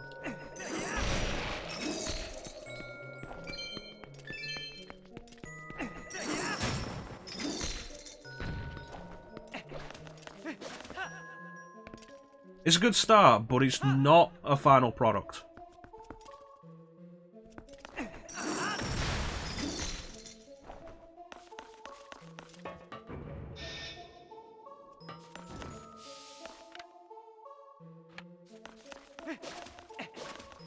I think that really is the whole thing. It's got some good ideas and some neat work in it, but there's a lot missing for it to actually be a solid final product. Once you get past the whole amazement of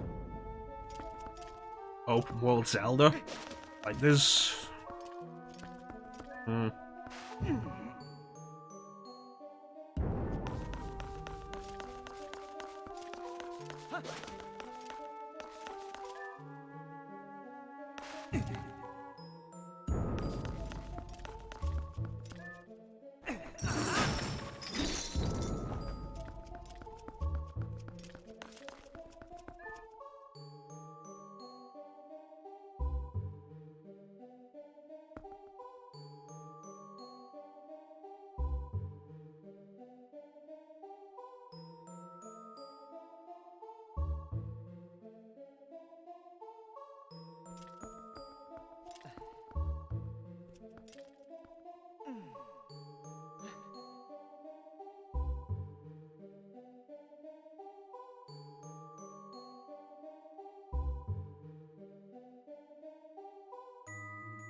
Anyway.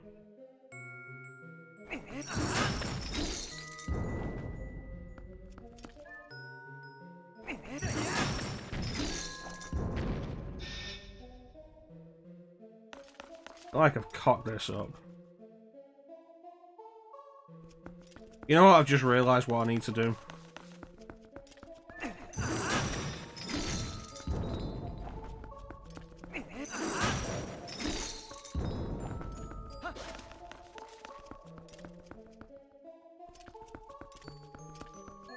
Okay.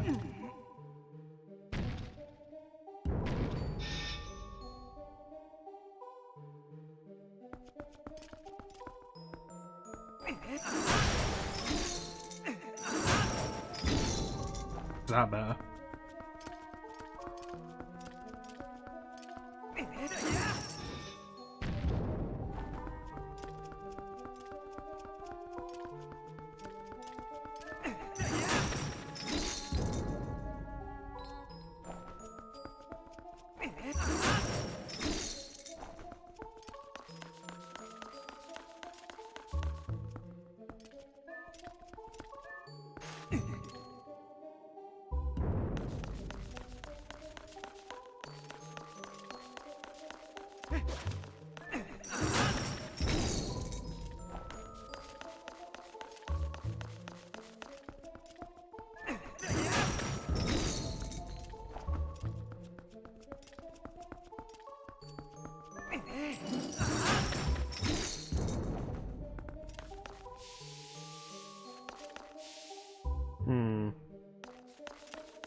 I should reset this puzzle.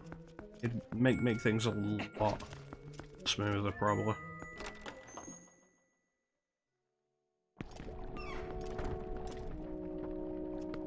But yeah, Breath of the Wild is... It's an entertaining sandbox. Yeah, I didn't reset. Alright.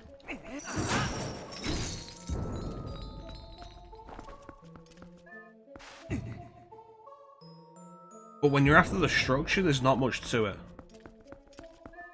And even as sandboxes go, it's missing a lot of stuff to do. It's asking you to do a lot of the same stuff over and over again.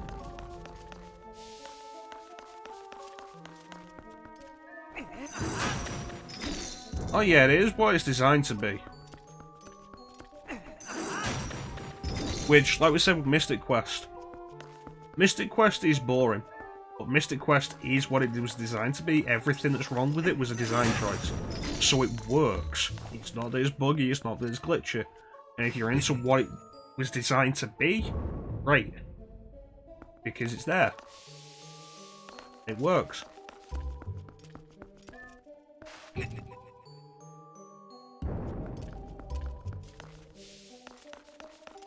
Welcome back, Ox.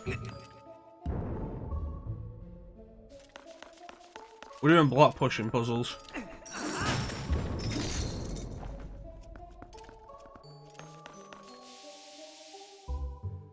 That's probably fine.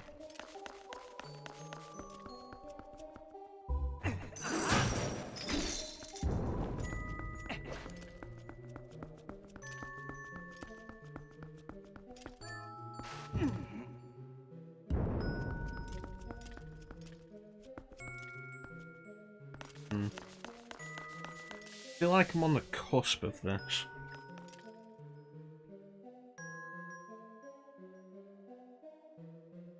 On the cusp of working this out properly.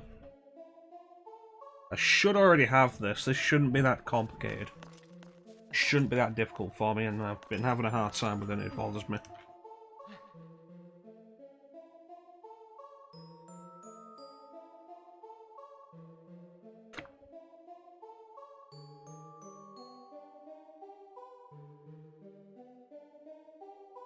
Okay.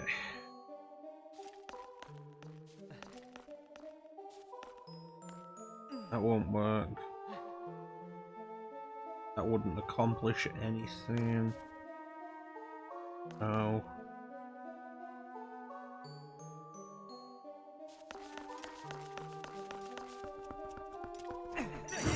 I'm overthinking this. That's the real trick. I've been overthinking this. And now that block being there is great. If we hadn't knocked this block, we'd be fine. We'd get it solved this round. But I'm gonna have to work them all around again, so, you know, that's fun. Okay.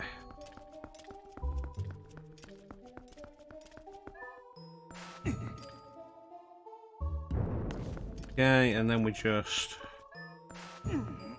cycle it around, and we're good.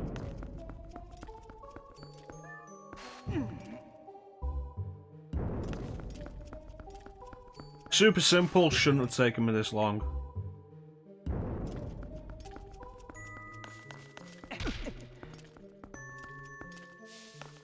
Oh, there we go.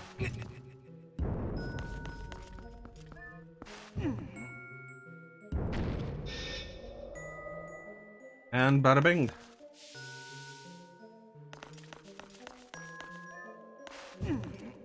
Let's open up the other door again.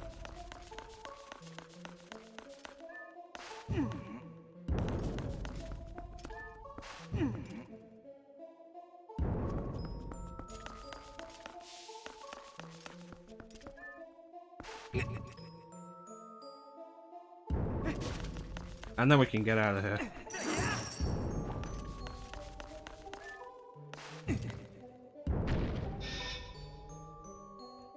Again, really shouldn't have taken me that long to deal with that. Anyway, back to the next floor.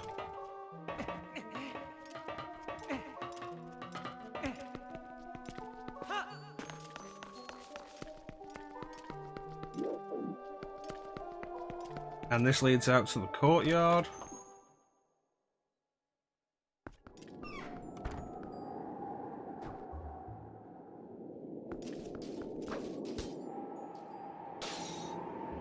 You dicks.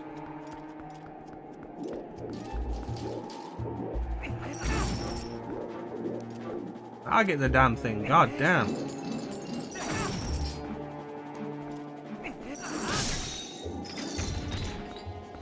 That was way more painful than it had to be.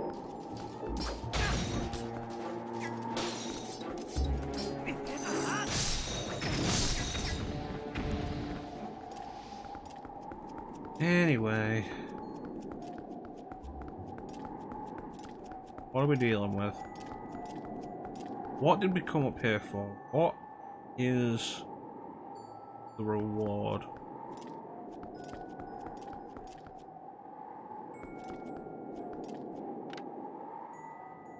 Not that, we could have dealt with that without coming up here. There it is.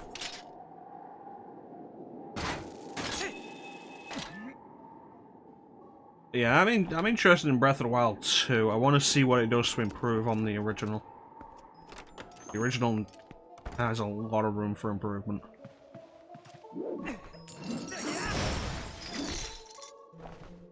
There's the thing, like, when it came out, Breath of the Wild, I was like, this will probably be my game of the year for 2017, I think it was. 2018? 2018, I think. Yeah. I ain't really saying like this is game of my year, game of the year. By the end of the year, I changed that opinion, and Persona 5 was my game of the year.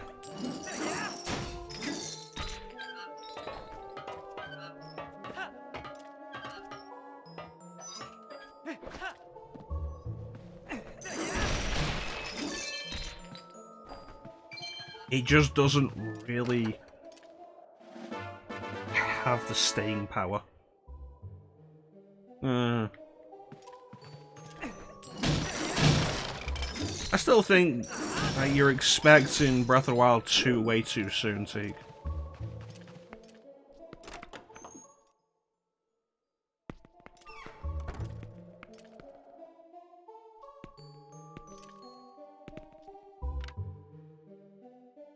What's the point of this?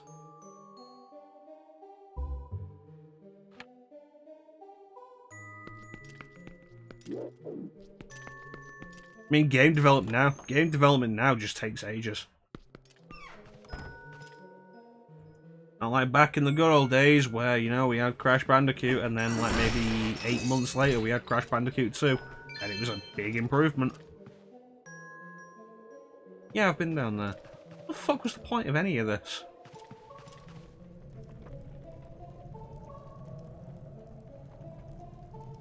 No, the rumours are actually for a 4K Switch.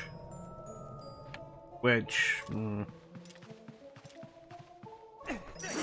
That'll be awkward to see, considering a lot of games on the Switch don't actually handle 1080p.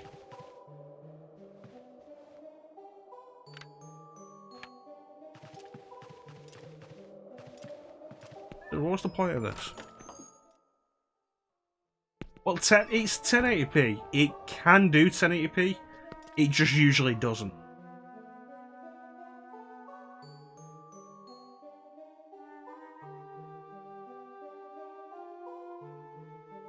Like, the Wii U was a 720p console. The Switch is 1080p. It just usually doesn't do 1080p. For whatever reason.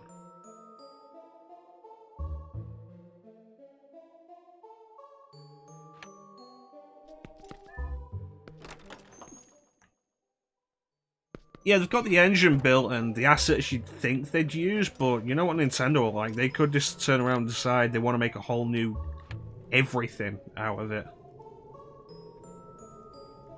Yeah, every new system, you gotta have the new stuff. Mario Odyssey, Breath of the Wild, Super Mario Party, which was a fucking disappointment. At this point, Nintendo should stop making new Mario Parties and just give us Mario Party 2 online. They've proven time and again they're not going to top Mario Party 2.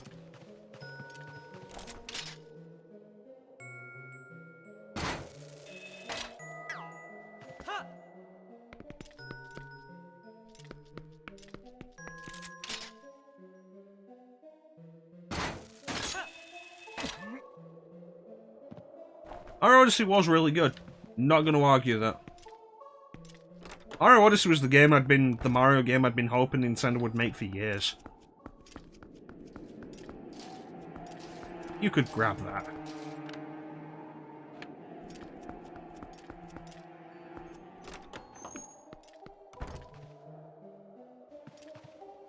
Yeah, Mario Odyssey was great.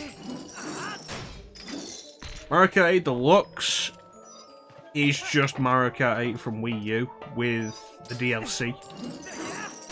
Oh, and they put a few new characters in it because, honestly, who the fuck cares about that? It's still a great game. Well, it's still a good Mario Kart, if you enjoy Mario Kart. You see, I like Sunshine until about halfway through. But yeah, following a similar style of design to 64 is exactly what I was after.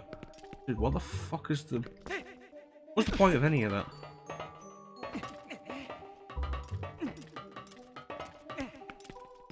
Like, I wasn't overly fond of how every Mario game since 64 has been, like, way more linear. I liked that Mario 64 gave you these small worlds to just explore.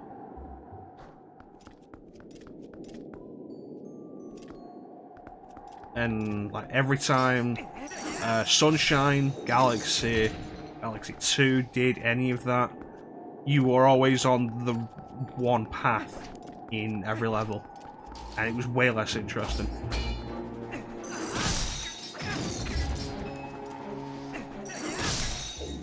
Gap is a decent gimmick because it works in gameplay and doesn't hinder gameplay.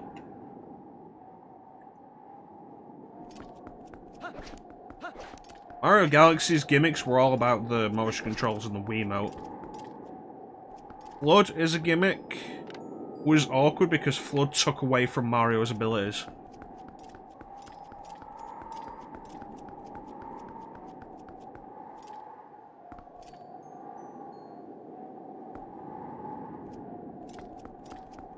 What the fuck have I even solved with this?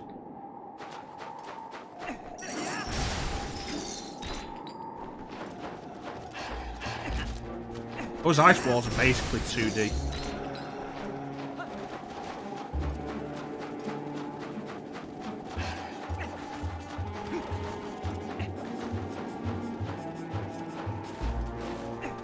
But yeah, Cappy, I feel like Cappy works largely because of the thing of Cappy extends Mario's abilities without replacing them. Kind of like the wisps in Sonic Colors. Sonic could still do everything Sonic could previously do, but now the wisps gave him new abilities.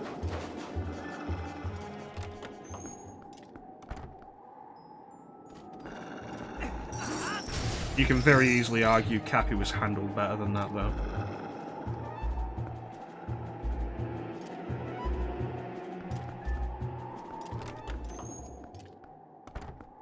Let's just check the other rooms. Honestly, this feels like it's been a mess.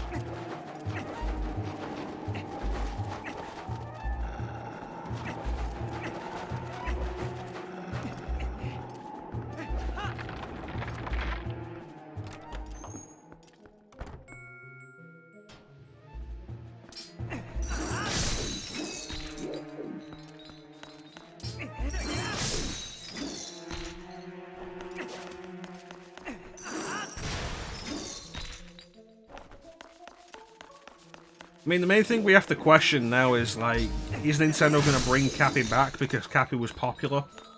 Which is something I wouldn't be surprised if they did. Or are they going to dump Cappy and we'll never have another Mario Odyssey game? Would Mario Odyssey 2 be a good idea? I mean, the answer is yes.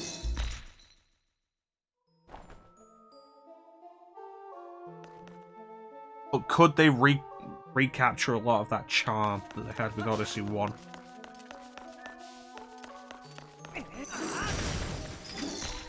There's like a lot of people look at Galaxy 2 as like Galaxy 2 is the best Mario game ever. Galaxy 2 is like at least like 40% recycled levels from Galaxy 1.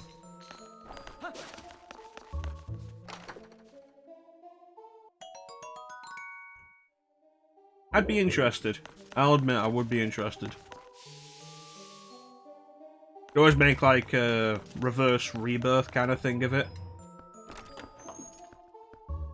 No, don't do that, honestly. Fuck Chain of Memories. But like you could have, as a nice little spin-off, Princess Peach's adventures with whatever Cappy's sister was called. That could be neat.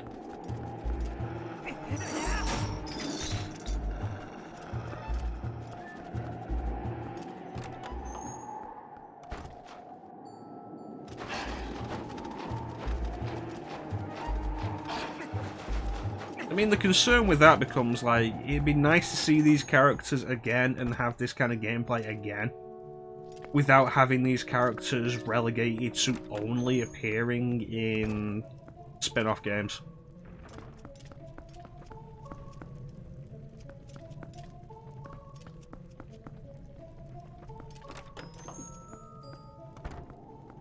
Odyssey's pretty good, Chancellor. Like, you get a Switch, you want Odyssey if you're into Mario.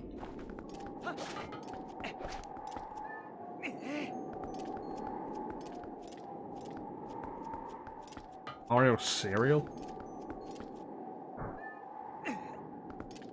I can't think of anything like that, like, since the Pokemon cereal. But the Pokemon cereal was pretty much entirely for the anime. And was also really shit.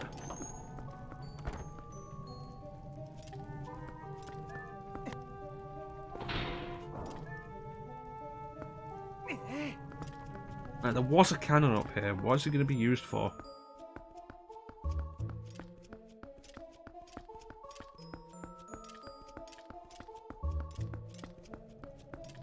Oh god, fuck that.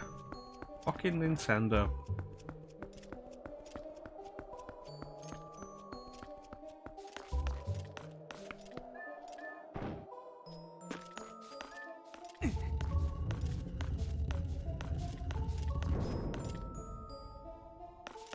This edition DLC bullshit.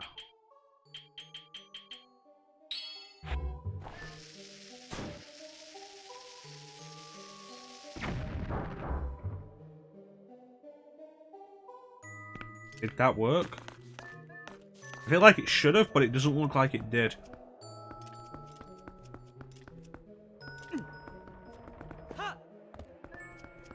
I'm quite disappointed.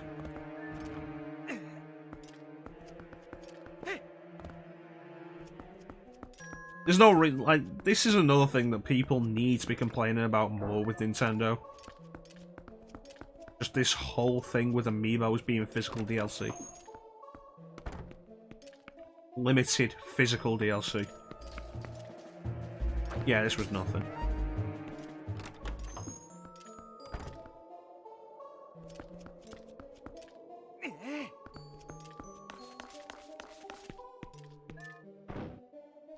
So what went wrong? I didn't see it. It isn't hitting. Do I need a better bob? How do we improve that?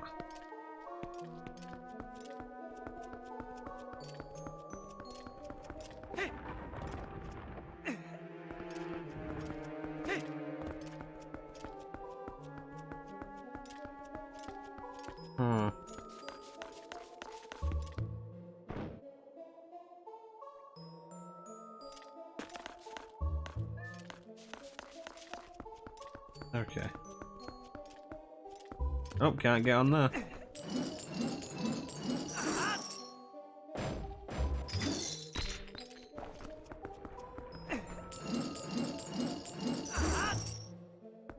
Well, that was bullshit.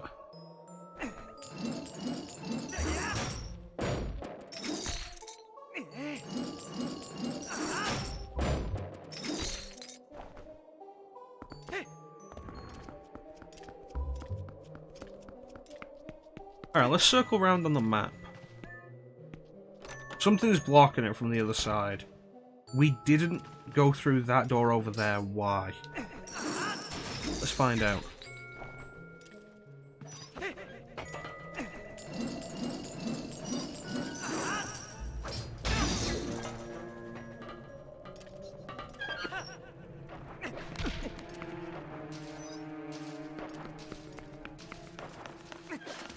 You know, enemy placement's kinda bullshit.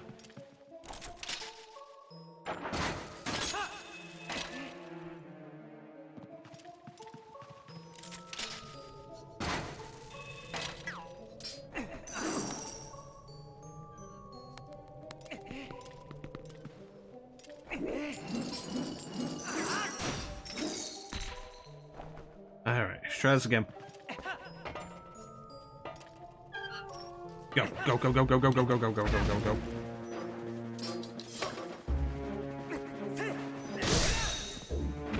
Dick. Alright, there's a chest over there. It's a blue chest. That means it's something we will probably want.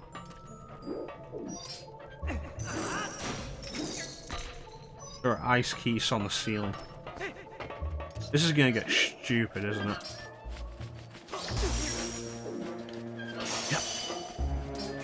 Yep.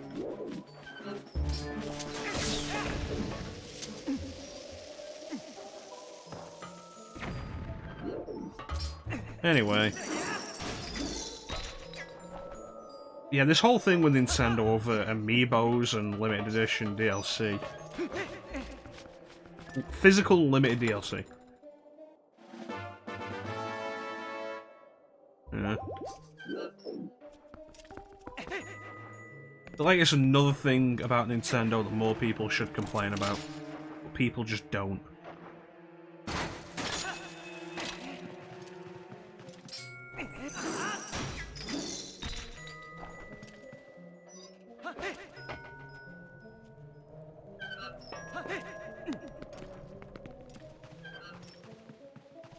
Alright, let's continue. So, door to the left. Why didn't we go through there? Why didn't we go through there? Oh, because it was locked. I forgot we needed a key for this. We got a key at some point, I don't remember when.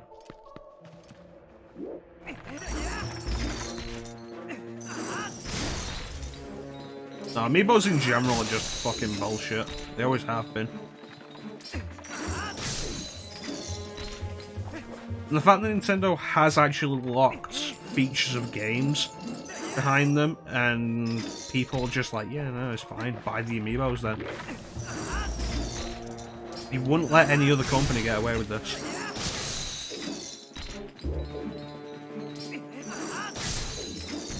Oh, it's just an art gallery. Is it? Is there more than the art gallery?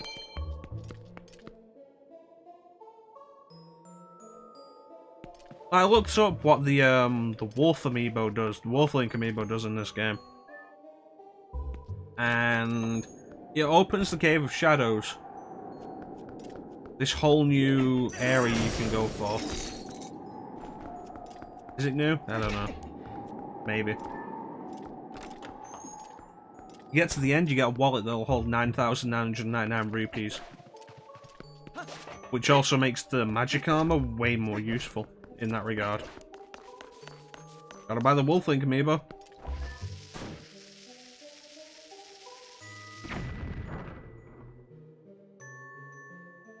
Of course they can easily re-release these. They could release them as actual DLC codes and make the amiibos a collector's thing. There's no reason for it to just be physical.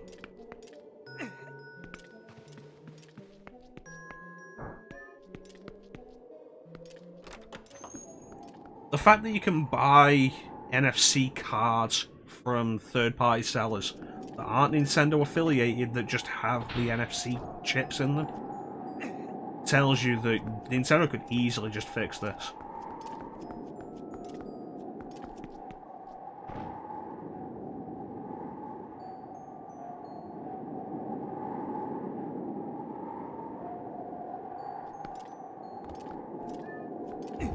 Disappointing or not, that's content that really shouldn't be locked behind physical DLC. It's like, yeah, no, you're not wrong. Disappointing. But it's also content locked behind physical DLC.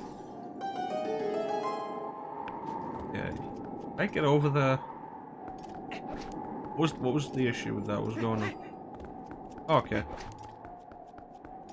Oh, okay. Yeah, no, I remember this.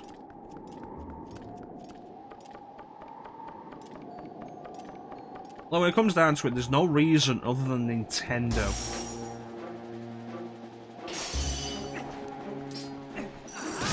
why amiibos have to be anything other than just DLC. No reason other than Nintendo than they have to be anything other than just being in the game.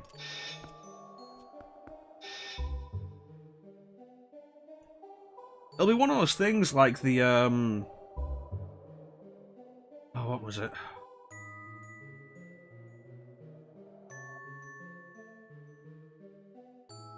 Pokemon.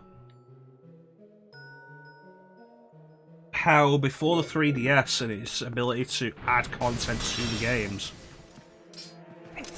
you know, through software updates and shit, every Pokemon was in the code already. And so there was no reason for event Pokemon to be limited time.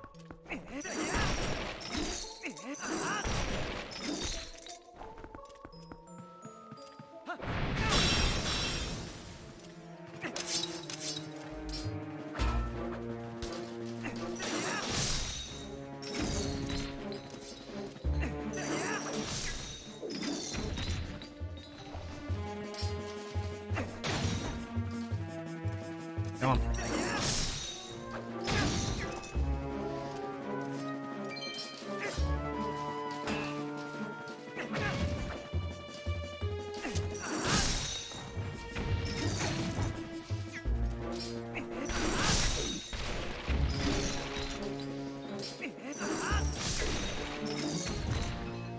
So I feel like at some point people are just gonna put out some kind of cheat codes or hack devices that'll just let you access whatever the amiibo content was, because it's already in the game. The amiibo isn't giving you anything that wasn't already in the game.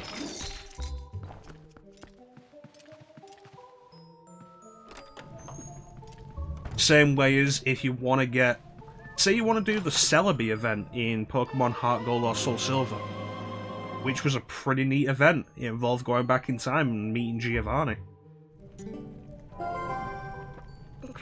The only way to do that now is to have some kind of hack, some kind of cheat device for the DS.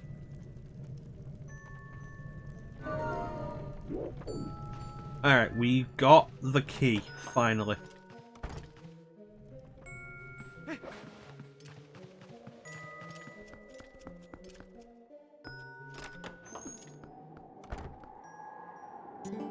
Yeah, I've seen those before. Yeah. There's a similar thing for Star Fox Command on DS. It won't fix the flute, the panpipe things on Spirit Tracks Teak. Oh yeah, grab them while you can.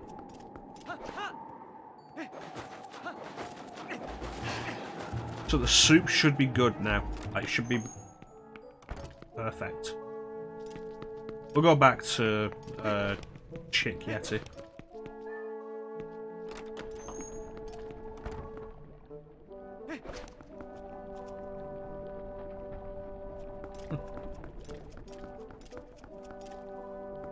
Oh, hey, you.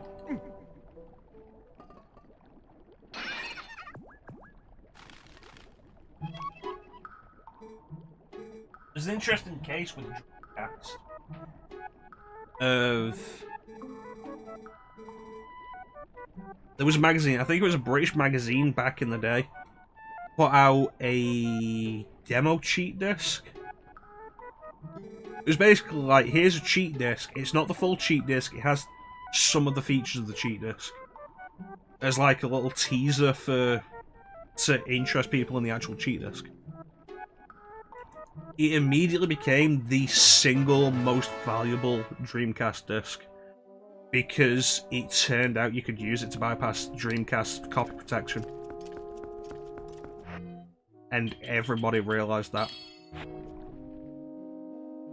It was weird.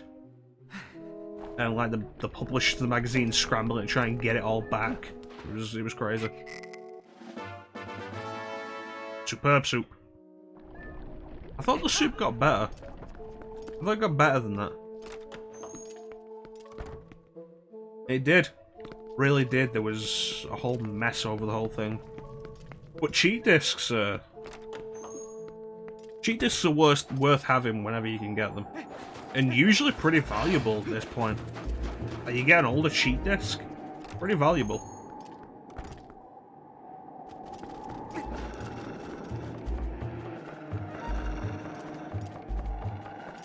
Alright, let's go. She's gonna take us to the bedroom.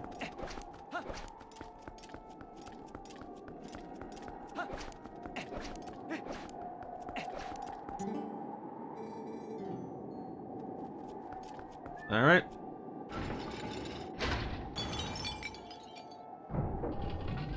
What, all the cheat discs?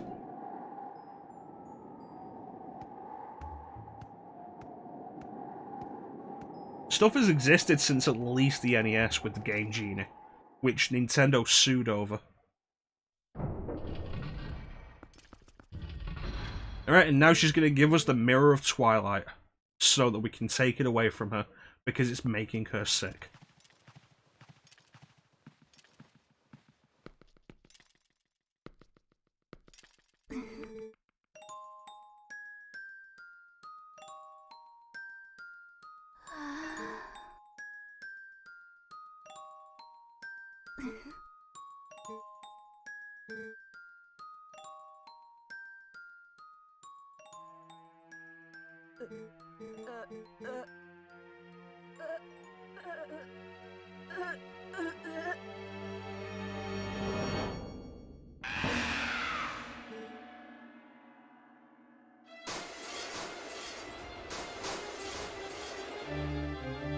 Letting the blizzard in.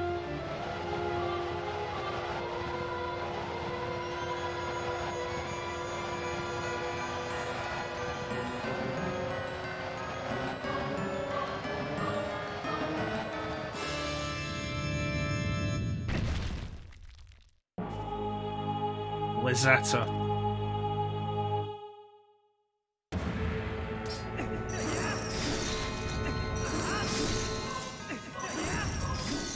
The glare on this is absurd. I actually am having trouble seeing what we're actually hitting.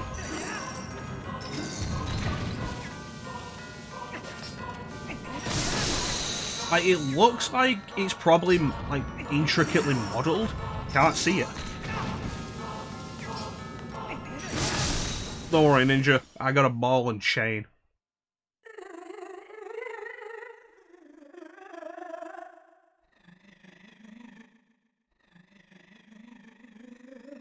You done? Nope.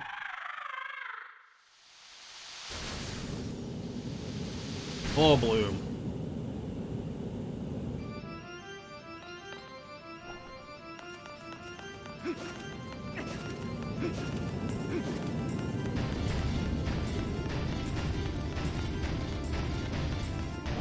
Don't worry, Ninja. It'll be over soon.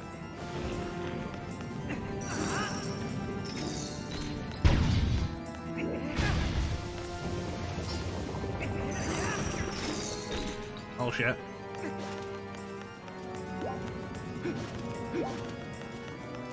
Okay. 7, 8.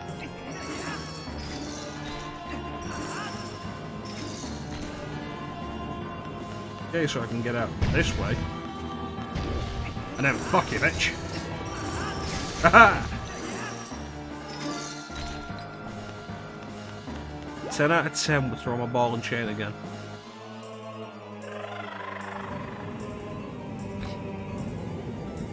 Here we go again. I just love it when a boss has ice physics.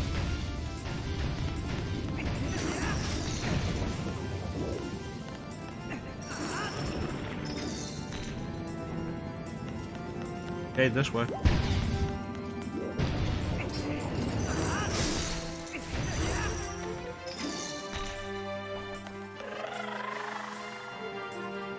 You got more spiky pillars. And I ran so far away. I'm gonna break one of them. Just in time. This way.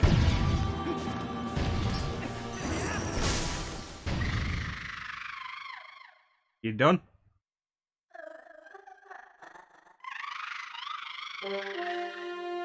Music says yes. That was actually really easy.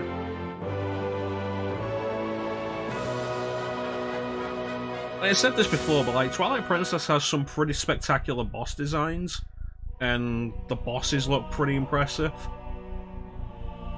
Like the visually the fight is cool, but none of these bosses are difficult.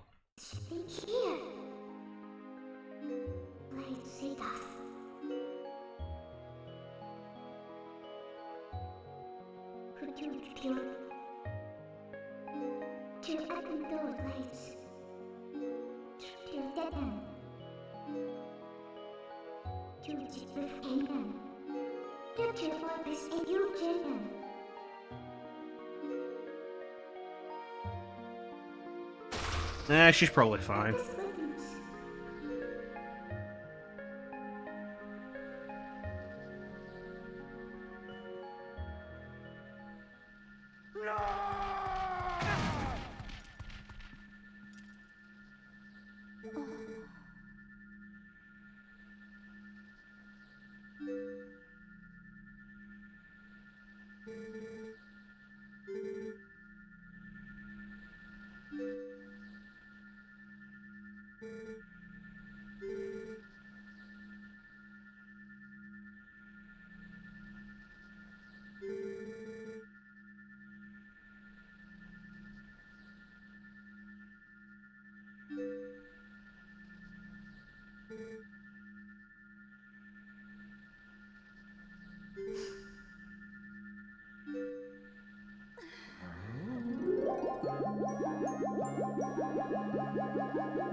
Look into eyes of Yeto. We pound tonight.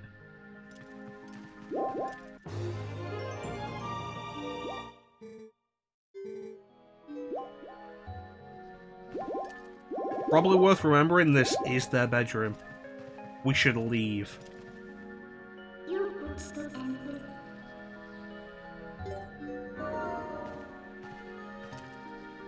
Not a problem anymore, Ninja. We're out.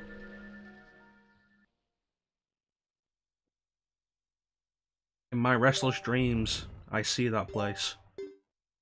You told me you'd take me back there one day, Yeto.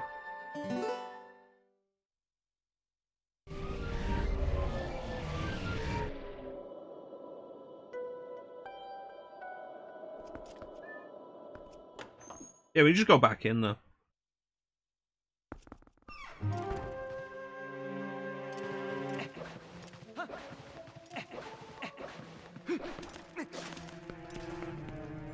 Let's see how they're doing. I stole your wallet. Here in Silent Hill.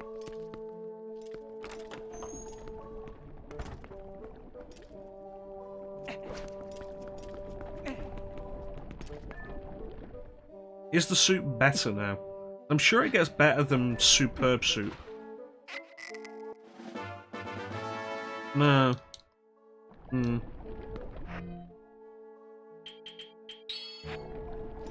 Oh well. At midnight, you're useless. You can't let him warp out of the dungeon.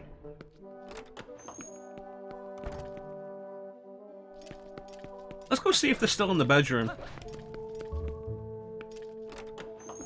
This is probably a good idea.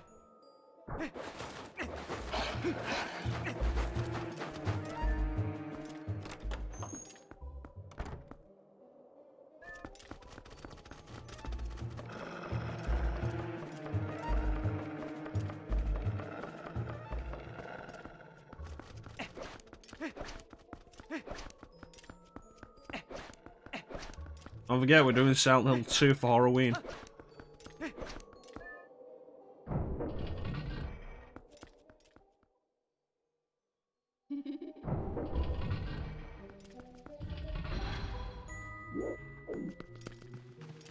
Where did they go?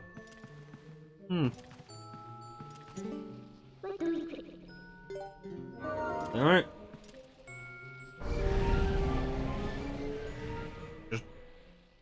I know you can see Yeto again, because you can do the snowboarding thing. I'm sure there's a snowboarding thing you can do.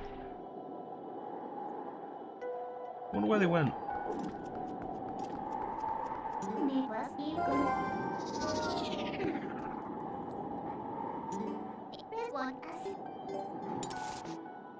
Alright, let's go.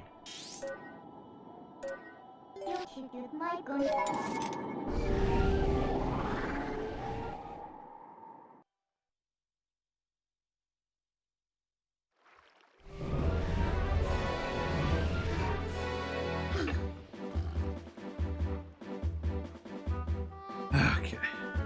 And we're off. Postman. Yep.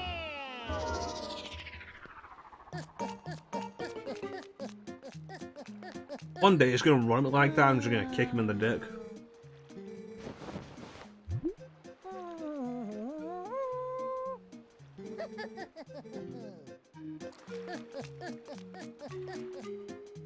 Nope. Alright, let's see what they got to say. It's not what I was after.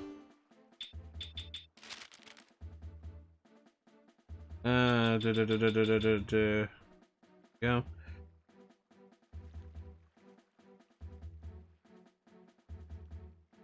Yeah, we can do sledding.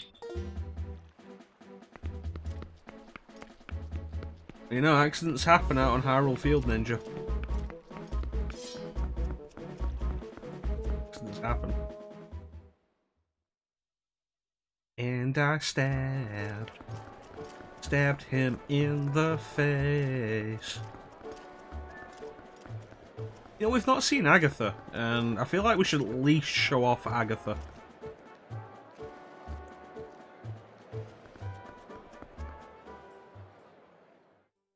Considering she was one of 2 characters chosen to represent this game in Hyrule Warriors, I feel like we should show off Agatha.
Oh yeah, now I can stop picking up rupees that I can't use.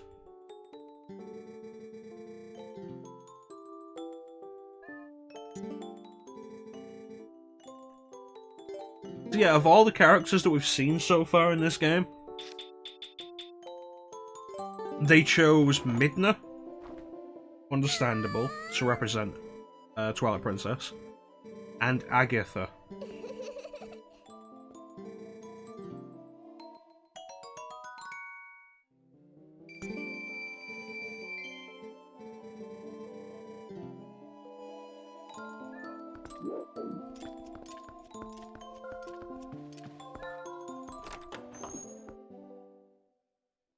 Like, not Ashe, not Ilya, not Telma, not Russell, Agatha. And it's like Zant also appears in Hyrule Warriors, but he's just there because, you know, they need more villains. Agatha is the weirdest choice. Like, Ocarina gets Darunia and Ruto. Fair enough. The Burrow would have been nice, but no.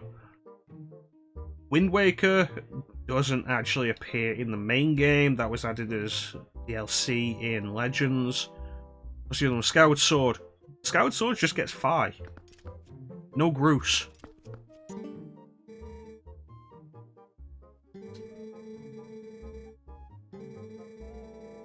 Look, I'd appreciate it if you didn't tell me about how you slept with Renato every time I come in here.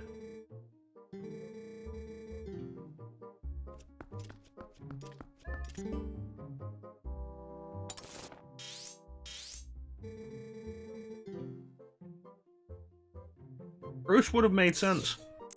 It's weird that Skyward Sword only gets one character when Ocarina and Twilight Princess get two. No. What you got, Ashe?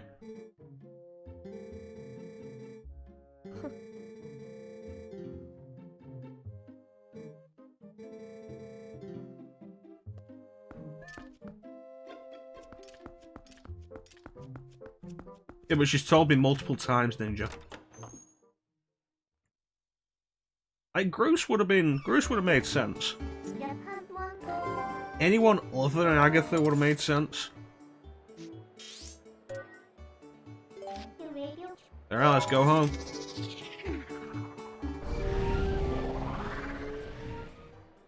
I've been in there like 3 times, Ninja. I've never bought anything.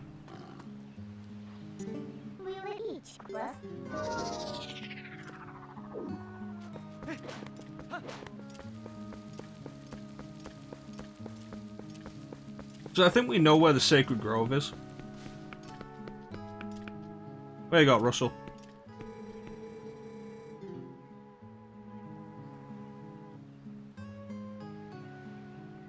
You mean with her or Renato?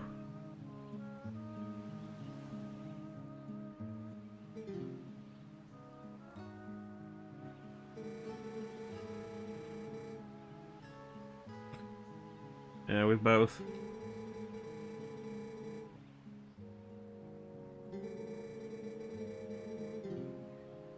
Alright.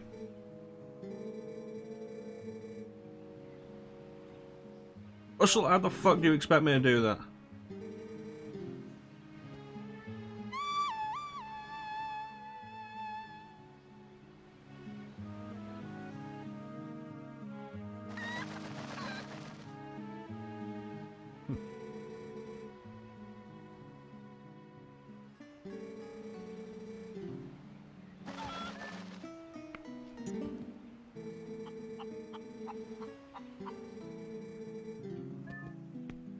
Russell, I don't think we're going to be friends anymore.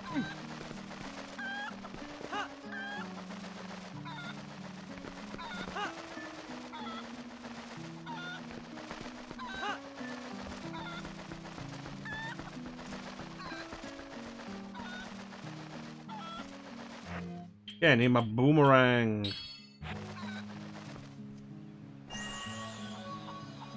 Boomakawanga. It didn't reach. Bomakawanga.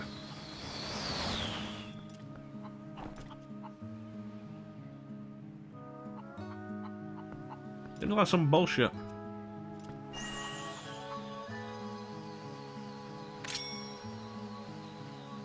Bomakawanga. Now it reaches. Let's go, Golden Cuckoo.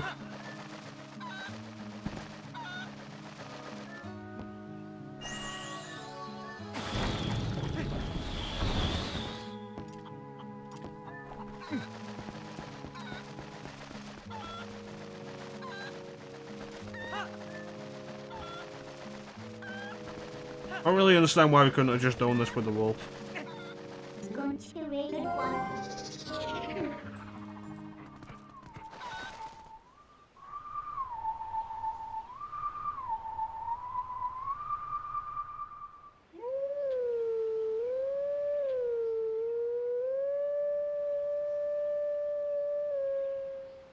Yeah, I've done that wrong, apparently.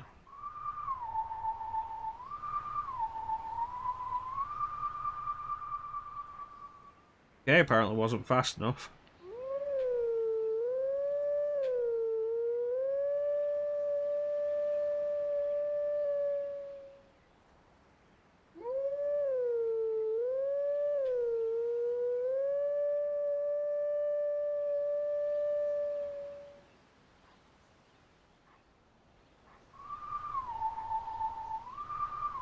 Dr. Tran. Dr. Tran.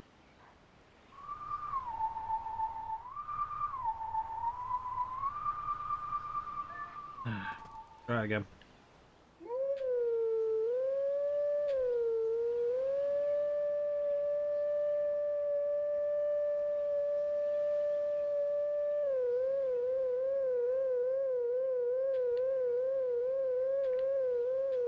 Hey, Star. Explain to me how this was wrong.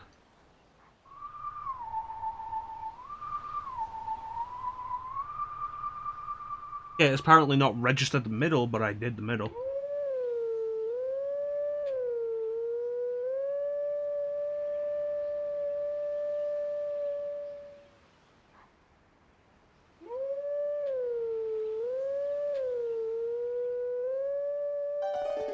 Fucking shit. Yeah, I don't know what that is, Ninja. Yeah, a lot of the stuff with this just seems needless. Like, oh hey, do this right, then do it again, then go and find the wolf. Why? Why does it need all those steps? Why don't I just do it once, and then I learn the skill?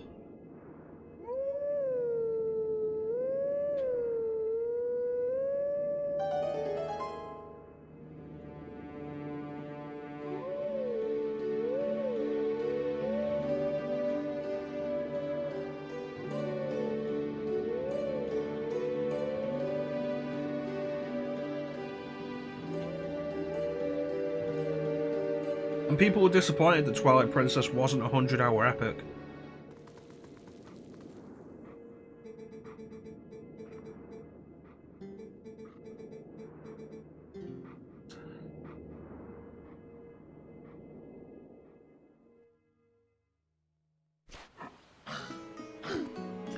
Alright, where are you?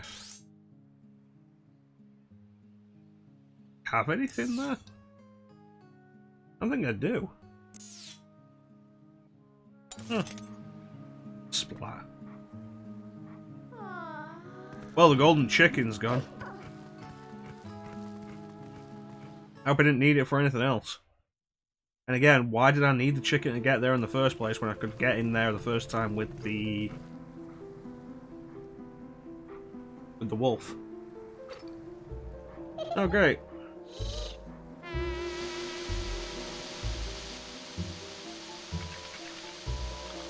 I was hoping we'd get to do this again, he said sarcastically.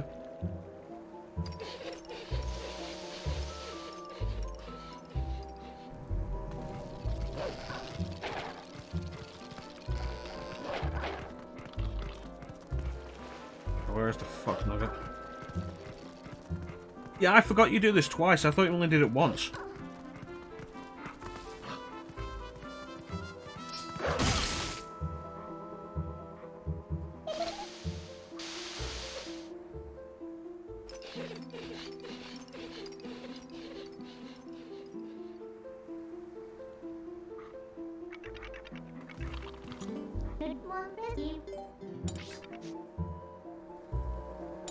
I feel like there should be a warp point in the Sacred Grove. No. I feel like it's true of a lot of games that we don't go back to that often. Like, I've made the note before that despite how good RE4 is, a lot of it is spent just being like, oh god, this part.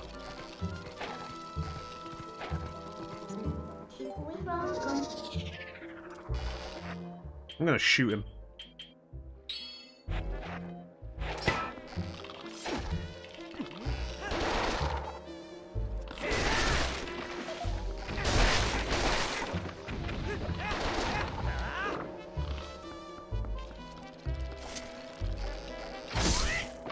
Bitch.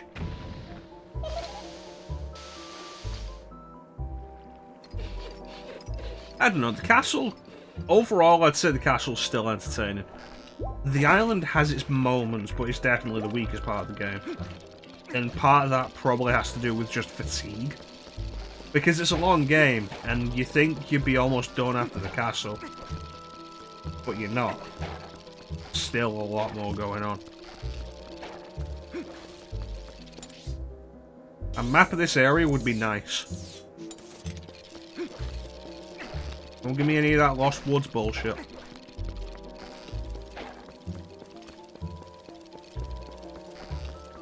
Maybe.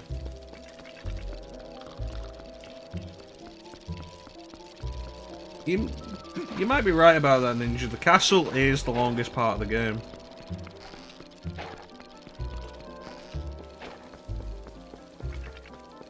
So it's reasonable.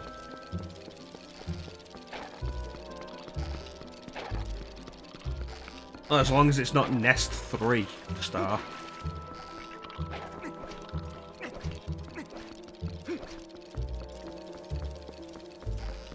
I mean, God knows we don't need another Resident Evil ending in a lab. Hell, Nesta.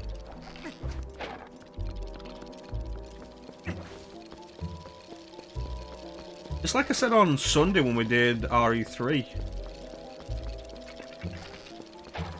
The original RE3 not ending in a lab was a really nice change of pace.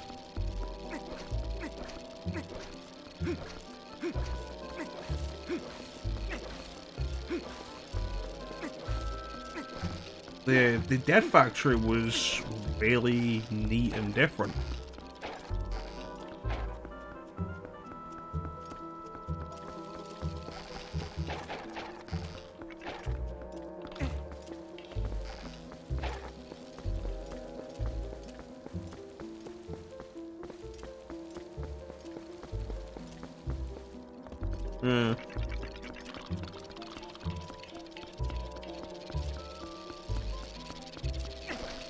I mean, it splits the game up evenly into 3, which is nice enough. Mendez, Salazar, Sadler.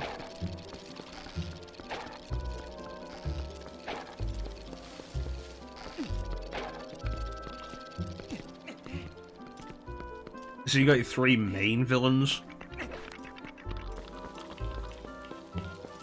I don't know, something short of him. There he is. Like something shorter. Probably a good idea.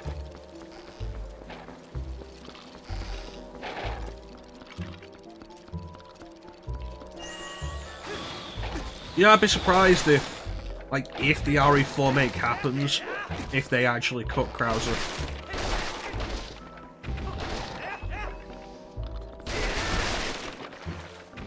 You know, considering Darkside Chronicles exists specifically for Krauser. That's not the... That's a fucking Poe.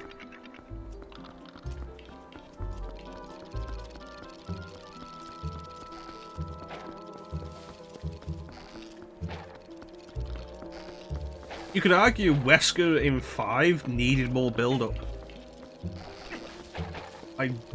Because the problem with Wesker prior to 5 is, oh, Wesker's doing something, you don't know what he's doing. And that was it, until 5, where it's like, yeah, no, here's what Wesker's doing, and now you're gonna stop him. Oh, yeah. Dude, where the fuck is the Skull Kid?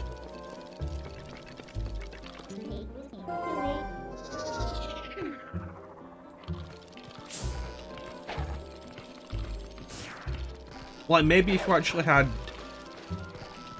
Wesker be an overarching villain with a presence for some of the game, might have really helped.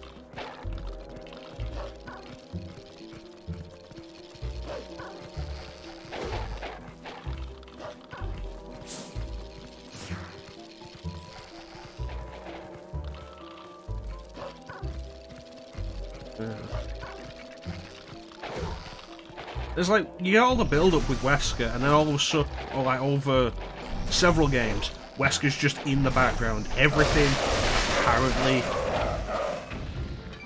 like, furthers his plan.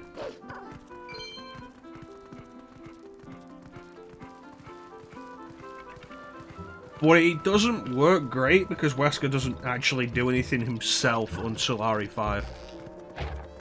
And then they just end it.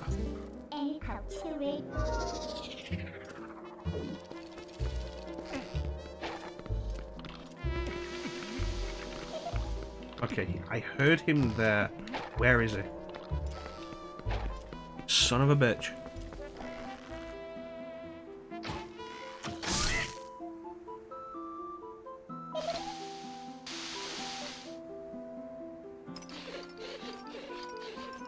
It'd be nice if I could have some kind of context for where these areas are. That's why finding last time took so damn long. Yeah, that's exactly what I'm saying, Ninja.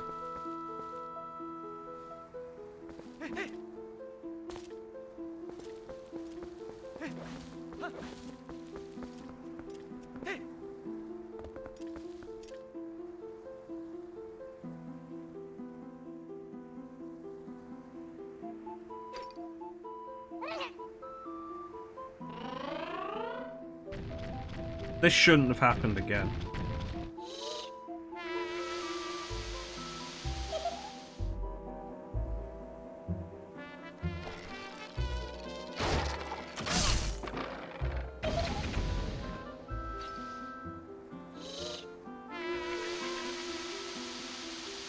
Yeah, you could call them basic effect names.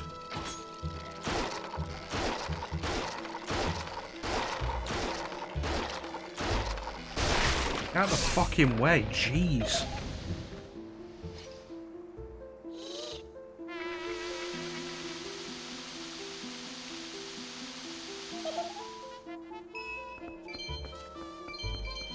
Not one of them dropped arrows.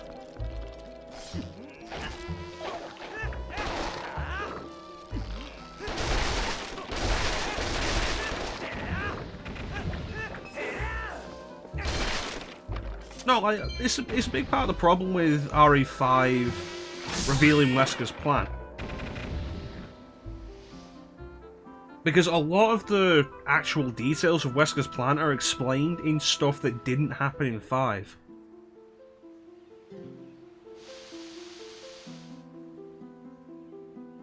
Like, oh, the reason he kept Jill alive was because the antibodies in her blood from the T-virus vaccine that she received in 3 lowered the lethality of Ouroboros so people could actually survive it, so the evolution plot could happen. It never really explains what the whole point of Wesker gathering all the different viruses has been. It's just, oh yeah, no, here's Ouroboros, which may as well just be new. Because it basically is. That's the thing, it's not even shown in-game. Like, notes? Sure, but it's not even shown in-game notes.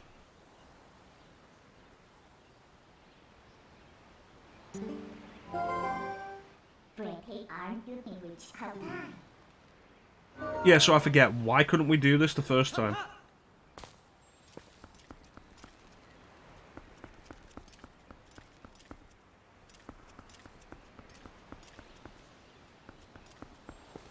PG Veronica virus. Like, the whole thing happens, and it basically becomes a case of, yeah, everything Wesker's gathered was just to build Ouroboros. And none of that ends up mattering in any way.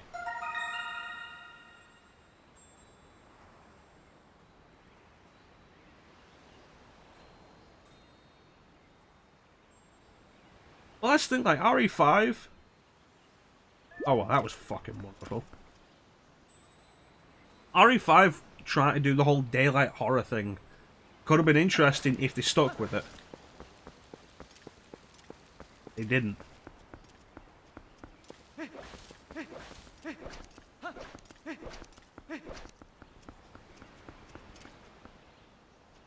Yeah, we had no idea what Ouroboros was actually gonna do.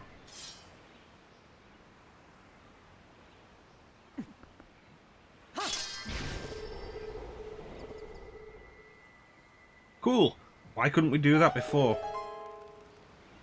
Like, actually give me a reason here.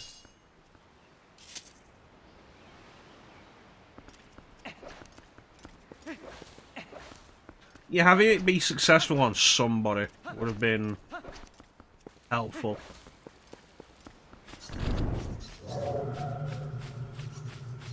It's the thing, like, was it successful on Wesker?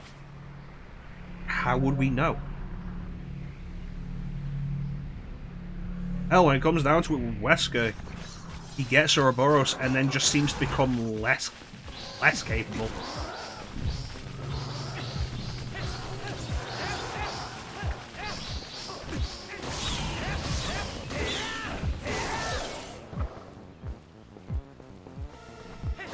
Which, you know, is something that Resident Evil really needs to stop doing with their bosses.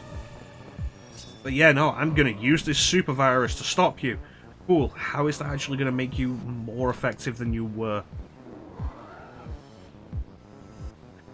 God fucking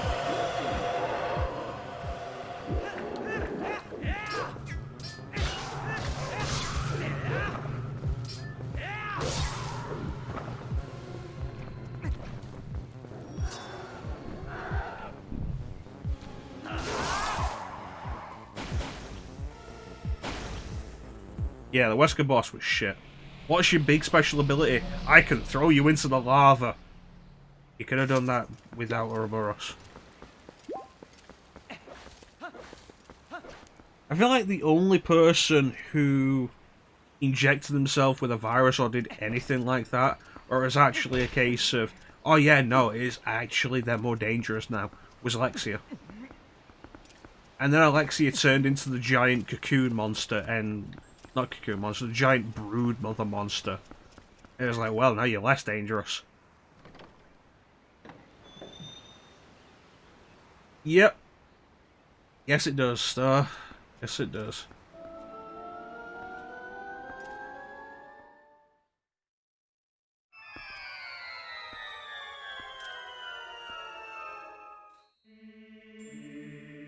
Yeah, until she spam attacks your ass.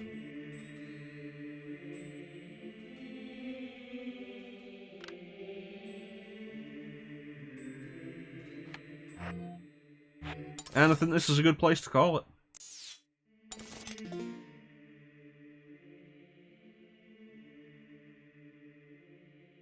Should we go a little longer and work to this dungeon? Yeah, no, fuck it. We've got good discussion going on.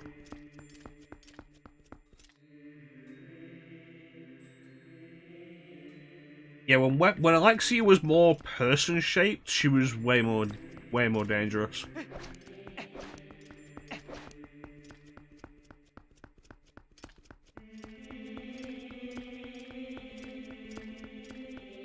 And again, Twilight Princess doing the nostalgia thing. Temple of Time theme.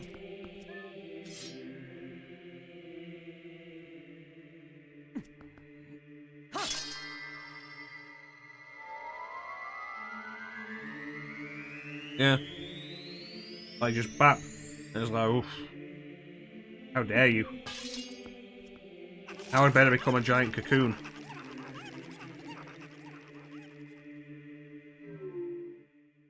If you haven't met her yet, at any point in the game, which is possible, you could have just skipped over her. Imagine seeing that.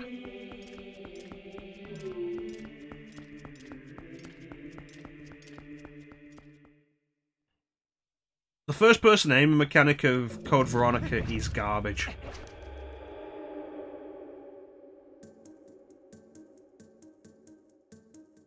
It's a badly done mechanic, and the fact that the final hit of the last boss relies entirely on it is a bad idea.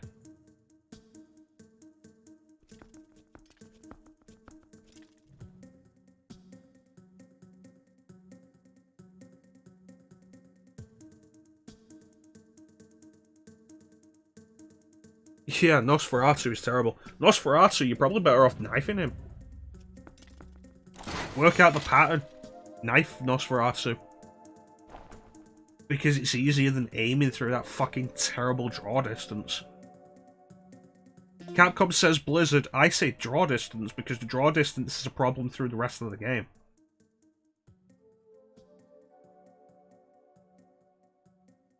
I think we will leave this for now.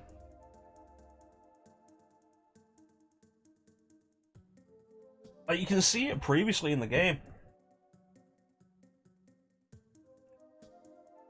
Of the...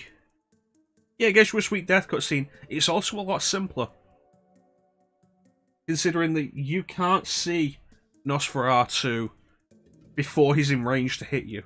So what's the point of a sniper rifle then? Like, you've got stuff like when you're on the balcony that you fight Tyrant on for the first time, when you're heading up to the palace, and you can't see all the way through there. Why is the draw distance in Code Veronica garbage?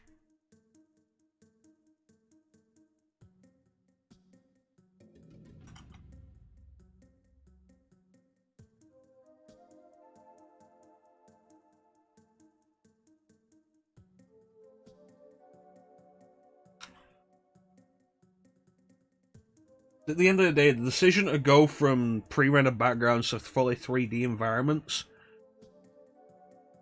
was a mistake. It was a mistake at that time.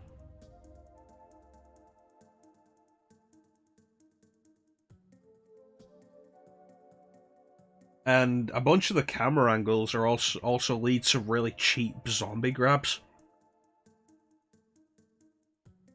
We're gonna do Code Veronica soonish.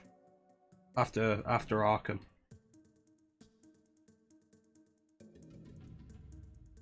And I'm gonna demonstrate my complaints.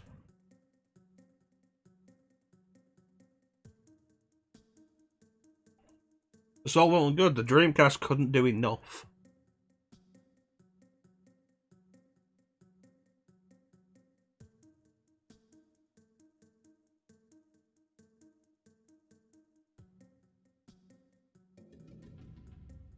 And like I said in Teak Stream yesterday, the aim will be to do a full playthrough of Ocarina of Code Veronica. But if we hit a dead game, I'm counting it as done.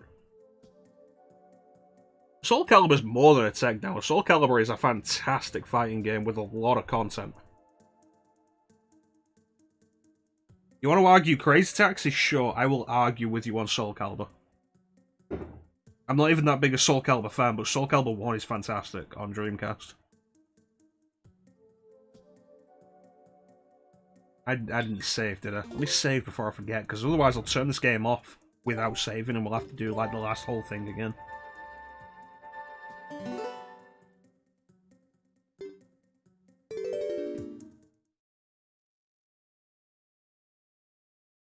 Anyway.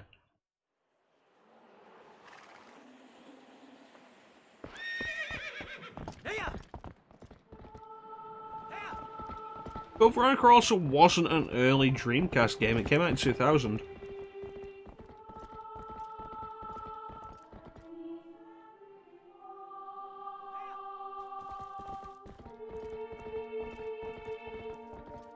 Yeah, but that was also a point where it was a case of...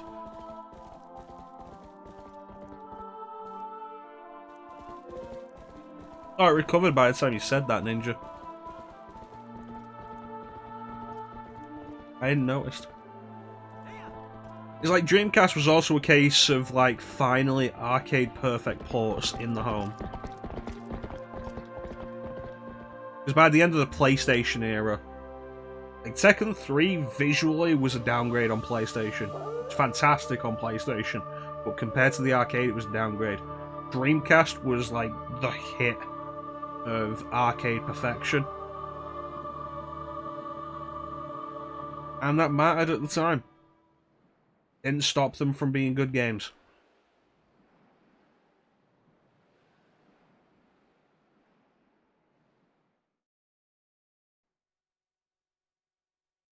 Damn good games. And Code Veronica, like I say, Code Veronica wasn't an early Dreamcast game. It came out in 2000. It's not just a case of Dreamcast can't handle that. It's a case of the development team should have compensated for it.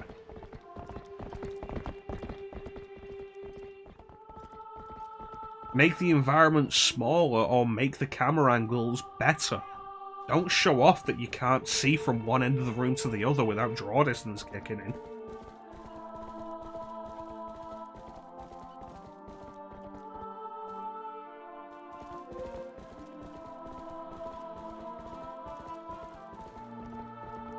And the fact that shit still wasn't fixed on the PS2 port. Fucking Code Veronica. Yeah.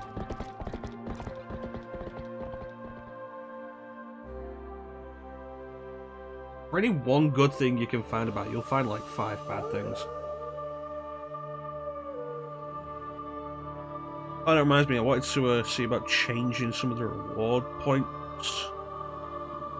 100,000 for a full playthrough of Mystic Quest, I feel like nobody's going to actually redeem that. Because if you got 100,000 points, why would you care about Mystic Quest? Especially when picking your own game is half that price. But anyway, it's time to wrap it up. Don't want to get caught in the Code Veronica discussion. Not when we've got the actual playthrough of it coming up soon. Like I say, we hit the dead game, I'm counting it as done. I'm not going to aim for the dead game. I'm not going to waste ammo all over the place. But if we hit the dead game, we can't continue, we're done.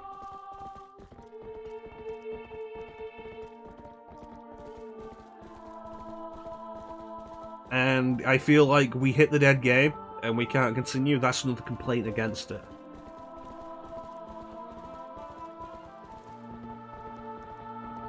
I only have enough points for song requests. Like I say, I'm going to lower the point values on some of them. Especially since, like, looking at some of the other channels that I watch and, like, the points I get that. The points that I have for watching them. Like, Teek's channel. I've watched Teek's channel a lot. And I'm on about 40,000 points. Just like, how many points can you guys be on with this? 100,000 is excessive for this kind of thing. Yeah. A dead game isn't likely, and I'm not going to aim for it. I'm not going to throw everything away for it. But if it happens.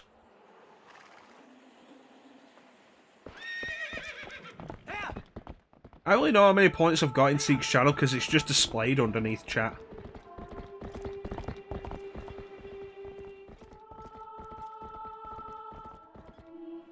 But there's not anything to spend them on Teek's channel.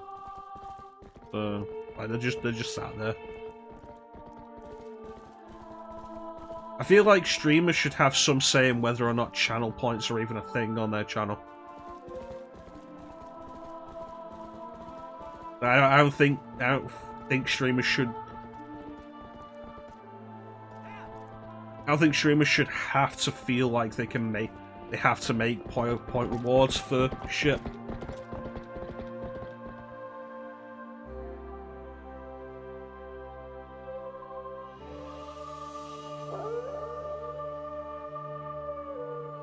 Yeah, that's it. The emotes and like messaging sub chat, which you've never put subs only on.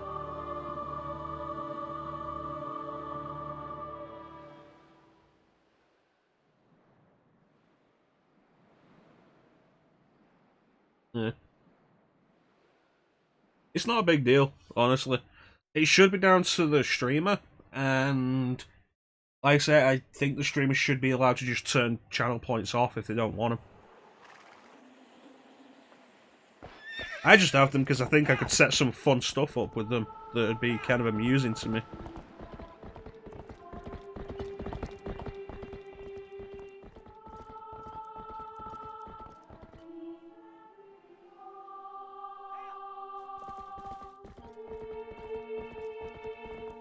But anyway, there's about time to wrap it up. Waiting on Snake Eater. I don't know when we're gonna get to Metal Gear Solid 3. Because it's a long game. And I've got other shit that I need to be doing. We were supposed to be doing Digital Devil Saga 2 in September. And like we get through Twilight Princess. We finish Twilight Princess, we're starting DDS 2. And then like we do the Arkham games we're doing, which currently we're on City. I'm unsure if we do Origins right now. We might, I'm not sure.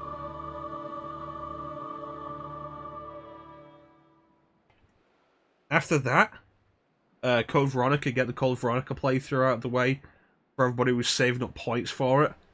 And then after that, I'm thinking Final Fantasy V. But I'm undecided on that. It is September now, Chansum. Yeah, I'm thinking Final Fantasy V. But I'm undecided.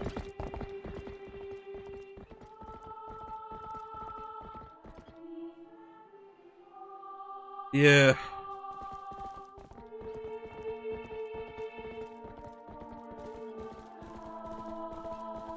Everything's just a mess.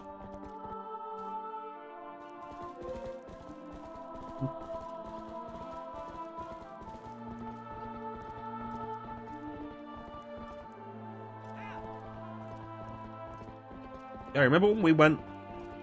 It's like I was streaming when I got the call. There wasn't going to be in work for a while.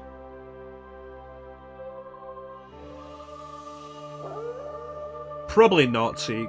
So you only do your JRPGs once a week, and you've got 4 to get through, and then Dragon Quest V. And like, if I'd be surprised if you have both of them done before New Year.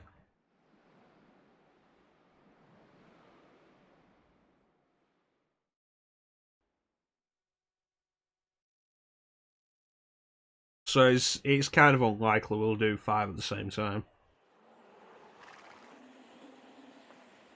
How much further did you get after I left yesterday, Teak?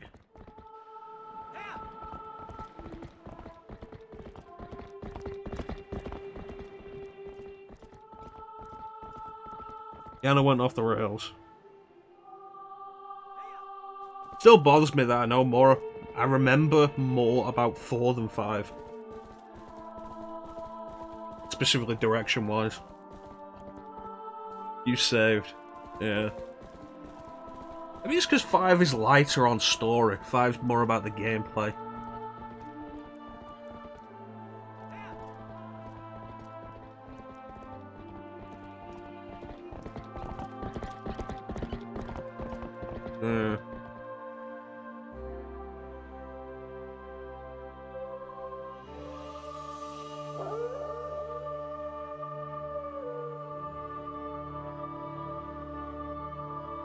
I forgot Rosa gets kidnapped in Fabul.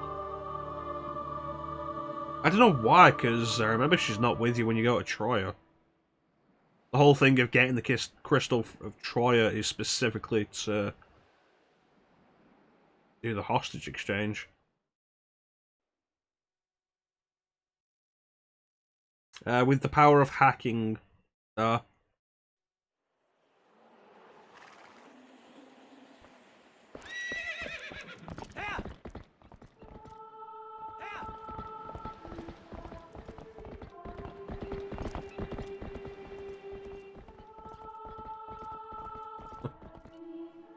Yeah, I'm not going to do 4 for a long time on my channel.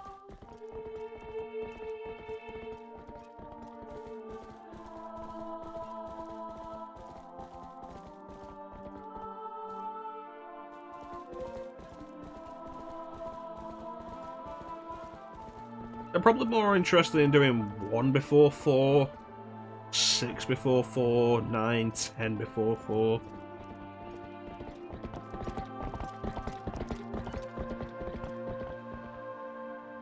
Yeah.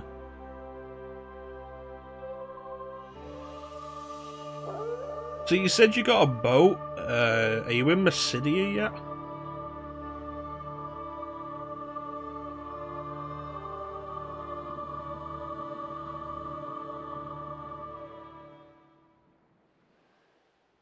I'm probably the only numbered one between 1 and 10 that I wouldn't do before 4 would be 2.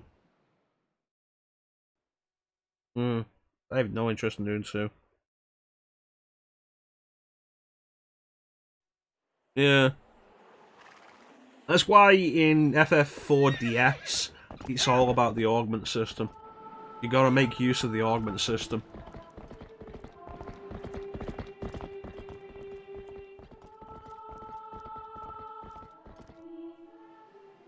Right, okay.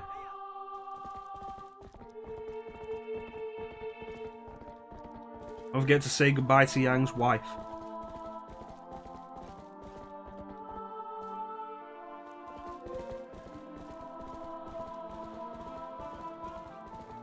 Ugh, FF4.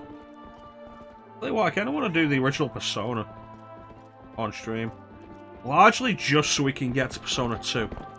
Like, we could do Persona 2, but Persona 2 works better if you have context from Persona 1. And while I'm not fond of Persona 1, I'd be willing to sit through it for Persona 2. Persona 2 is good. What do you want to do?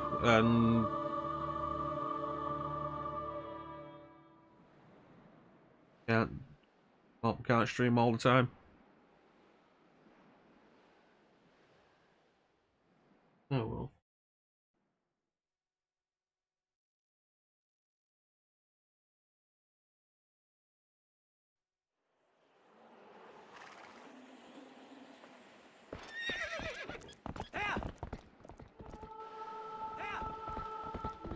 Anyway, let's wrap it up. I want to thank everybody who joined the stream. It was really appreciated support. Thanks so much for watching. Big special thank you to everybody who joined the chat. That's Teak, Chansum, Ninja, Star, Ox.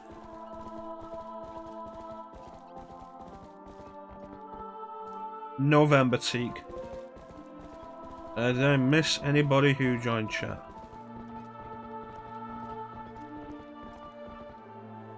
Ox, Chansum. I don't think so. And thank you guys for joining the chat.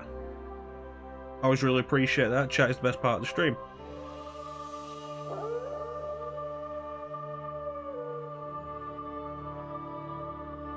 Yeah, saying things to each other is always a good part of the stream, Ninja. I think Teak is streaming later, so here's a shout out for Teak.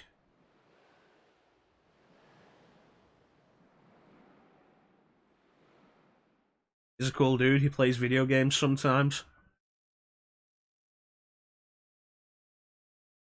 Teak is currently deciding whether or not we're going to race on Super Mario World, so that'll be fun.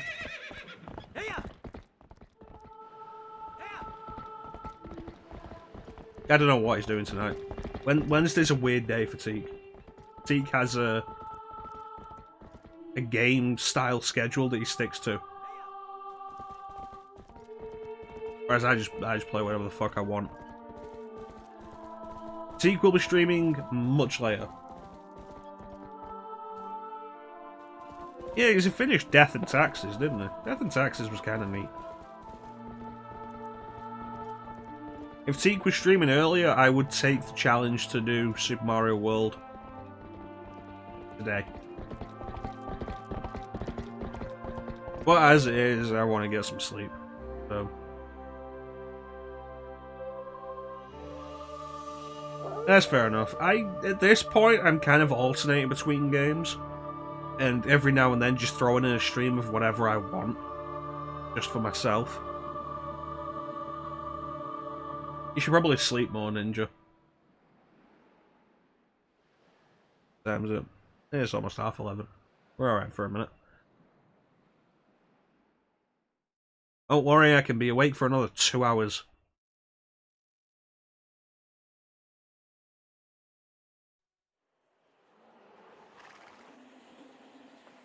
You know what'll help you, Ninja? You need to play some Final Fantasy 13.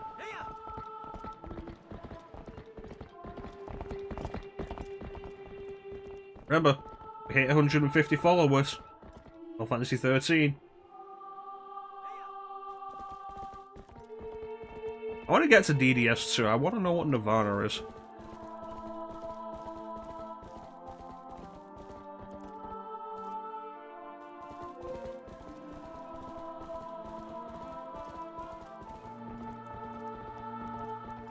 I want to play a bunch of games.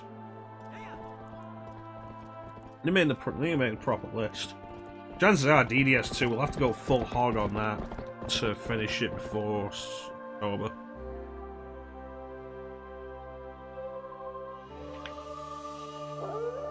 I don't know if I call FF13 melatonin. You're either going to get annoyed or you're going to get bored.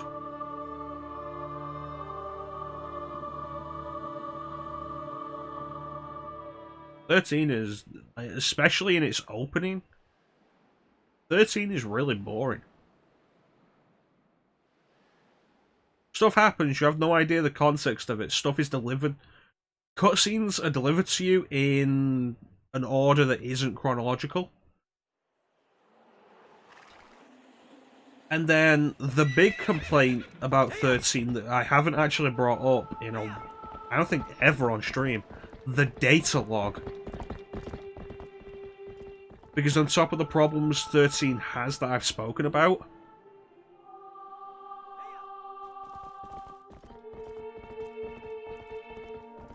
almost all of the backstory in 13 and lore is given to you in a little journal for you to read in the menu. Because you can't learn it through talking to characters, because there's like maybe 3 points in the game where you can talk to other characters.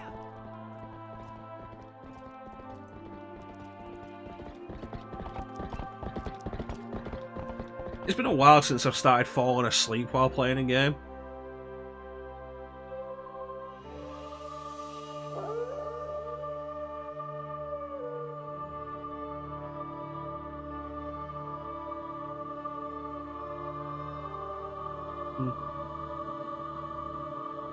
But remember, 150 followers for the 13 stream. So how long were you stood at a door just shouting Helena?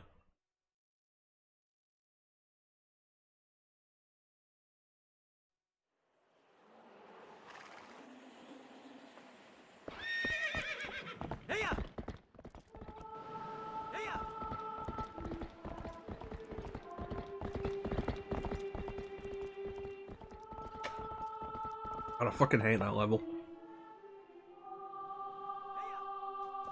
I realised pretty early on that I think everybody's chapter 2 is the worst.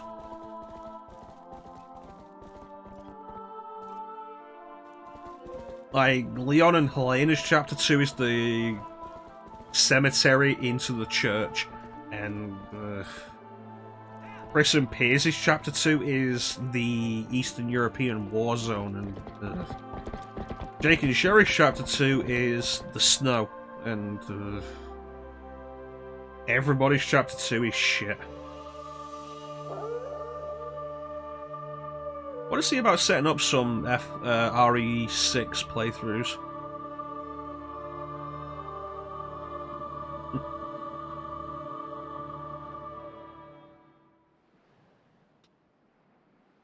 I think that'd be neat.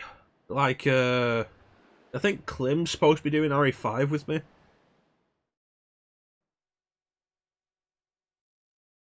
Well, I've got the thought of like doing each campaign of RE6 with a different person, and then maybe doing Ada solo.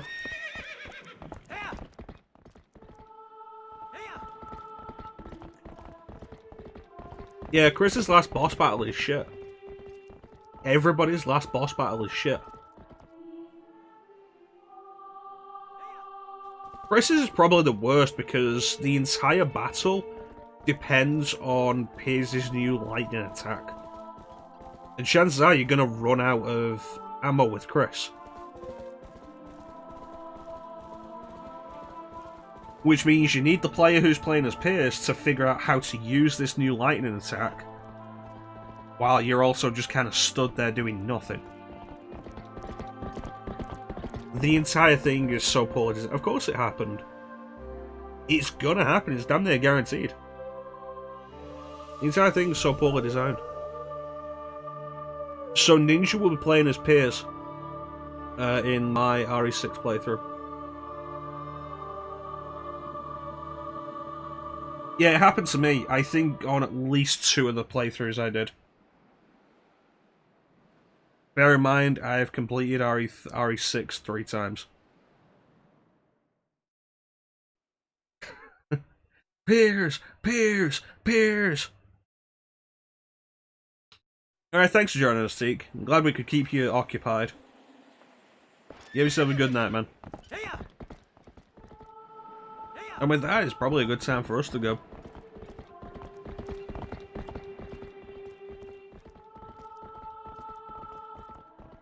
Yeah, we'll see.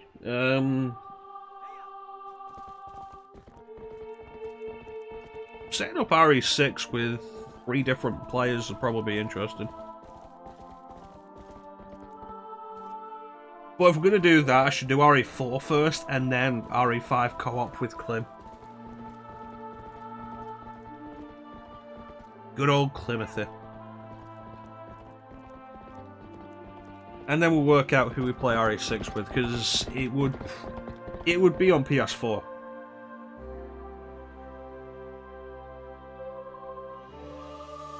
I can probably knock RE4 out in 3 sessions.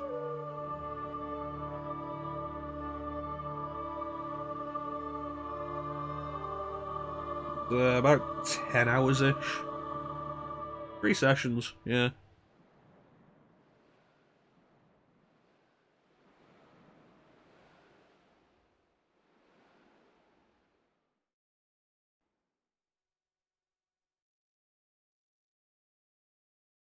Unfortunately for you, Ninja, I also have it on PC. But it means you'll have to stream it.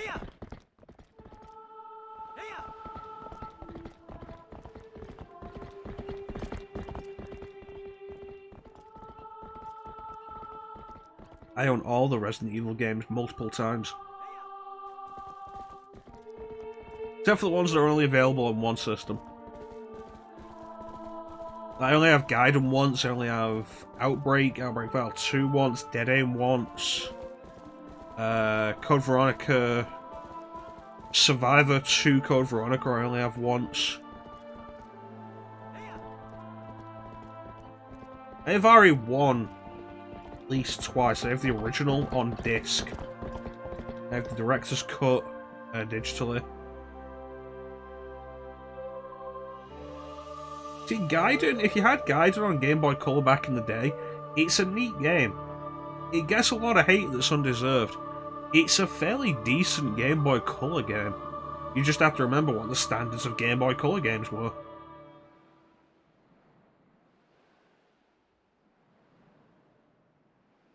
RE2 I own on everything except PC. RE3 I own on everything except PC. Code Veronica I own on everything. RE4 I own on everything except Xbox 360 and Xbox One. 5 I own on PS3, PS4, PC. I own 6 on PS3, PS4, and PC.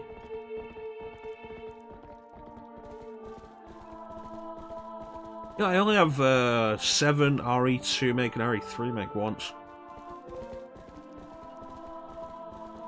And of course, remake I have on GameCube, PS4, PC, and Switch. RE0 I have on GameCube, PS4, and PC. Hmm.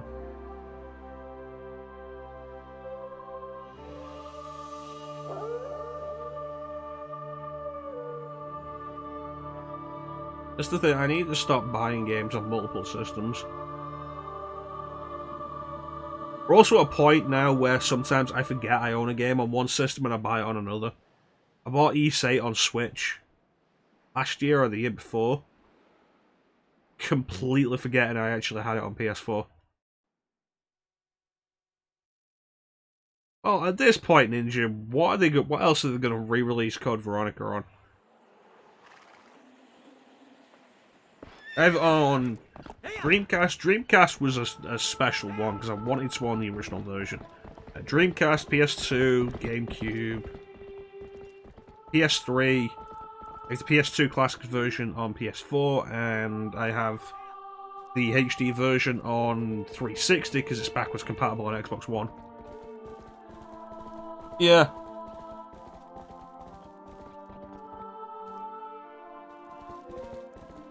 To be fair, the only time I went out of my way for it was Dreamcast.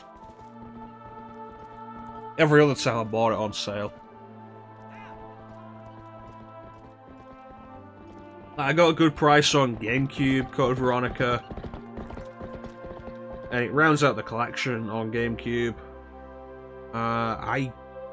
PS2 Code Veronica goes for nothing. Really not even a big deal.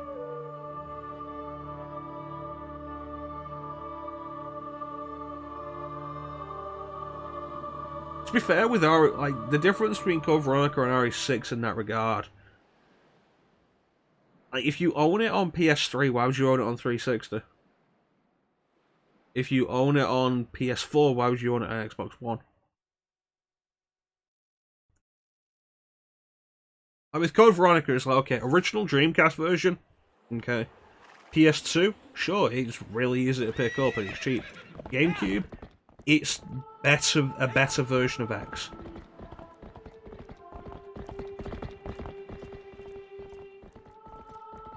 PS3, HD is fine. And you get to play it on a current gen, what was a current gen system at the time. PS4, PS2 classic version, just play it on a modern system again, less fucking around. Which is honestly the goal of a lot of the repurchasing I do. Xbox 360 via Xbox One backwards compatibility, the cleanest looking version. And it runs faster than the PS2 version. PS2 is the slowest. Best version depends what you want out of it, really. Like, GameCube is better than PS2. The HD versions are fine.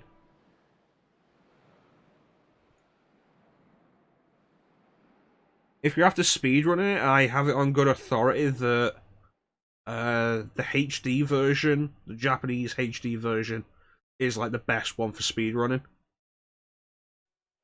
I think that's largely because it's a pain to get the Japanese GameCube version.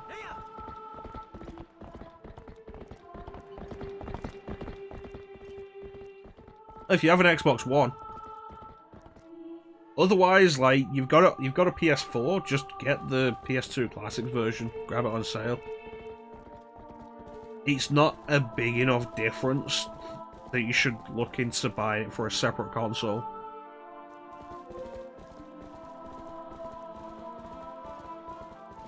Then you should be fine with that version, Ninja.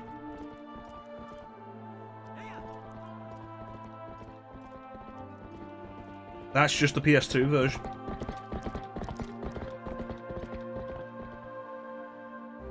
PS2 version is also a little slower, which is why speedrunners hate it.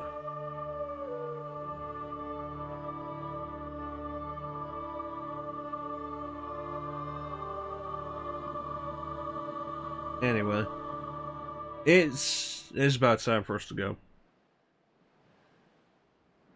I want to thank everybody for joining me for the stream today.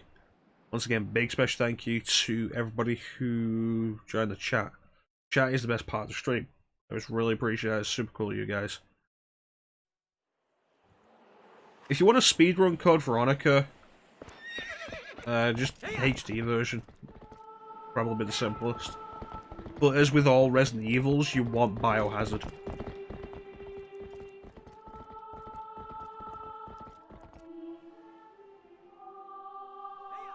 Which means you need to make a Japanese Xbox account, I guess, which could be tricky. Because like, if you're serious about the speedrunning, Japanese is always the one to go for. Largely just because the text loads faster.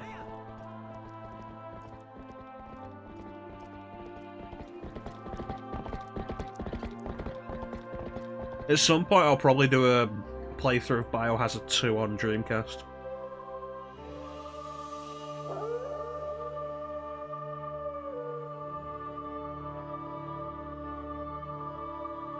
Yeah, speedrun is not my thing.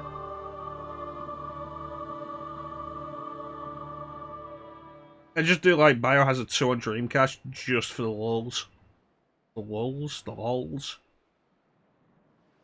Yeah, I'm gonna stick to saying shits and giggles.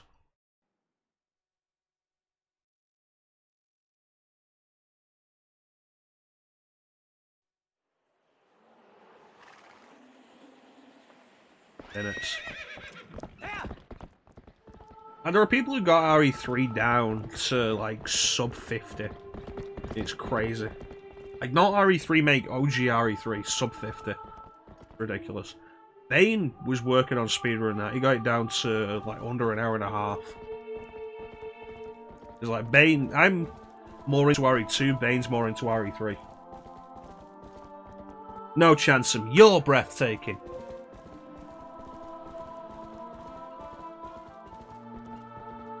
Just gonna keep doing this as everybody slowly drifts out as they realise we're not playing the game anymore.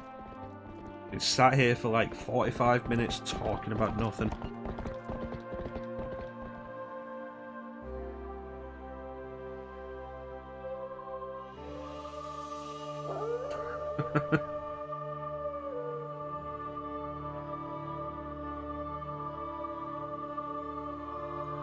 Let's be fair, like, if you're coming here for my gameplay though, it ain't great and I'm gonna complain a lot.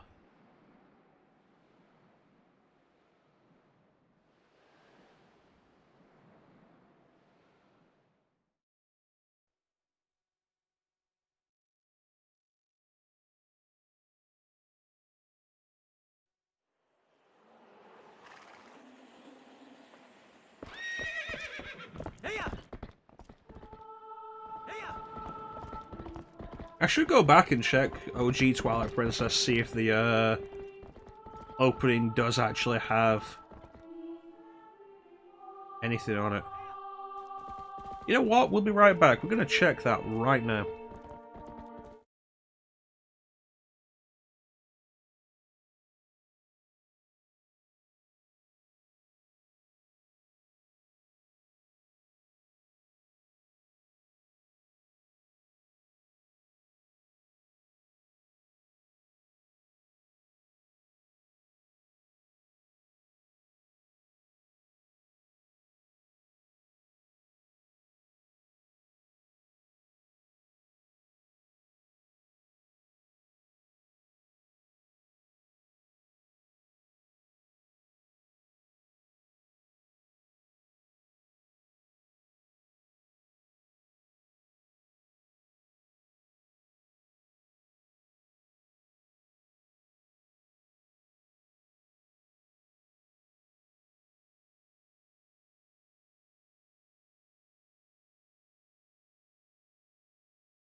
Alright, we're back with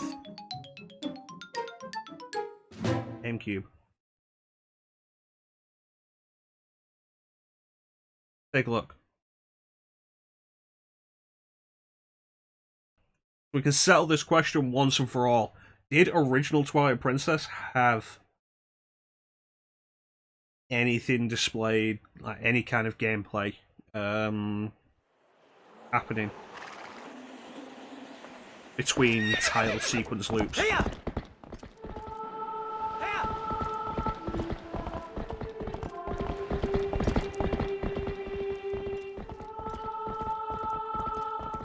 That bridge doesn't look well held together.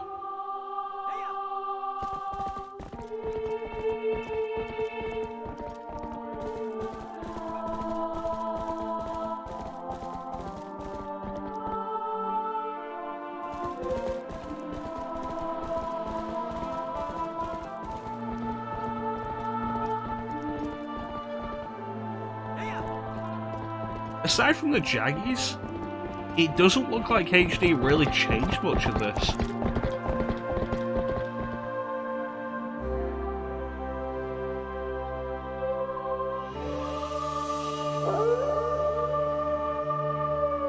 Like, Wind Waker HD was a substantial improvement. But aside from the jaggies, this looks basically the same. So is it going to go back into the opening, or is it going to have actual gameplay? Show off. It has something.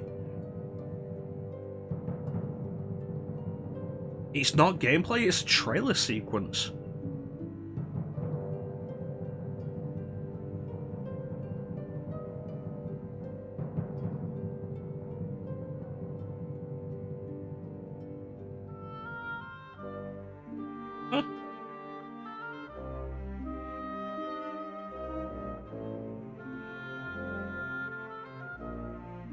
Like, seriously, Twilight Princess HD doesn't look like a substantial upgrade.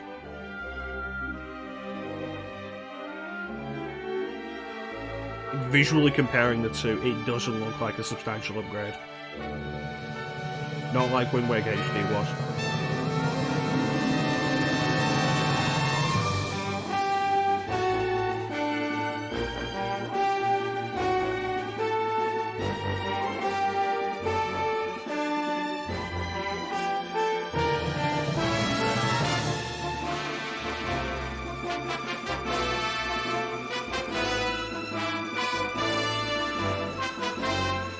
I don't recognize this music piece.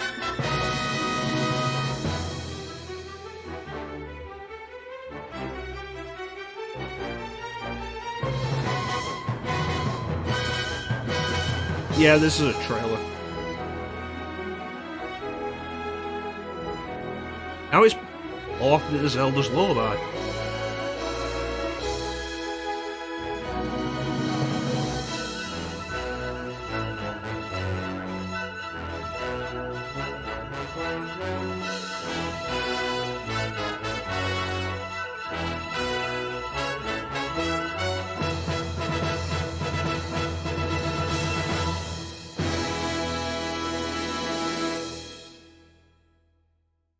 You know, that was pretty neat. So I thought you saw that trailer back in the day, we're pretty hyped. We just is this? No, that's set Ferrari 3. Never mind then. That's pretty neat.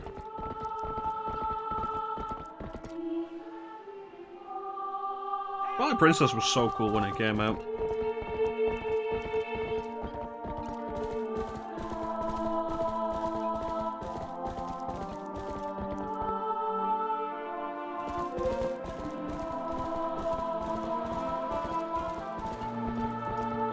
My guess is they took that out. Like, we watched one more loop, and my guess is that's probably going to be the only thing they have. And my guess is going to be that they took that out because it's an FMV. It's a pre-made video of the game made for trailer purposes.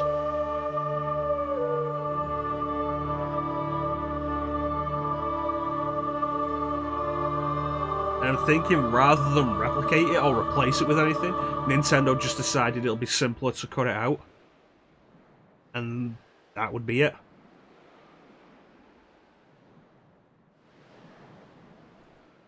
Again, suggesting Twilight Princess HD got way... It's the same thing.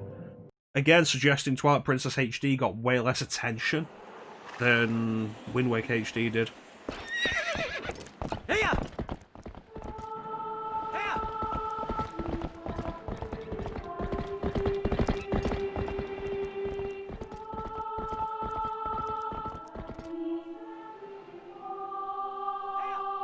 But with that, it's neat that we got to see the GameCube opening logo. We don't get to show that off often enough. And, you know, you can see where the memes came from. But with that, we're going to call it for today. You know, in the Discord when we'll be live again. Chances are when we come back, we will be doing more Arkham.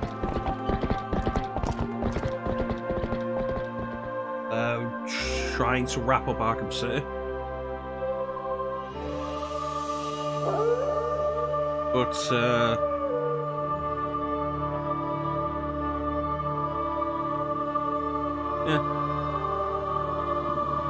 In the meantime, I want to thank everybody for watching. I always really appreciate the support. Big special thank you once again to everybody in the chat for keeping me company. It's always the best part of the stream. And with that, have yourselves a fantastic time of day. And take care. Bye. Bye bye. Bye. Bye. Bye bye. Bye. Bye. Bye bye.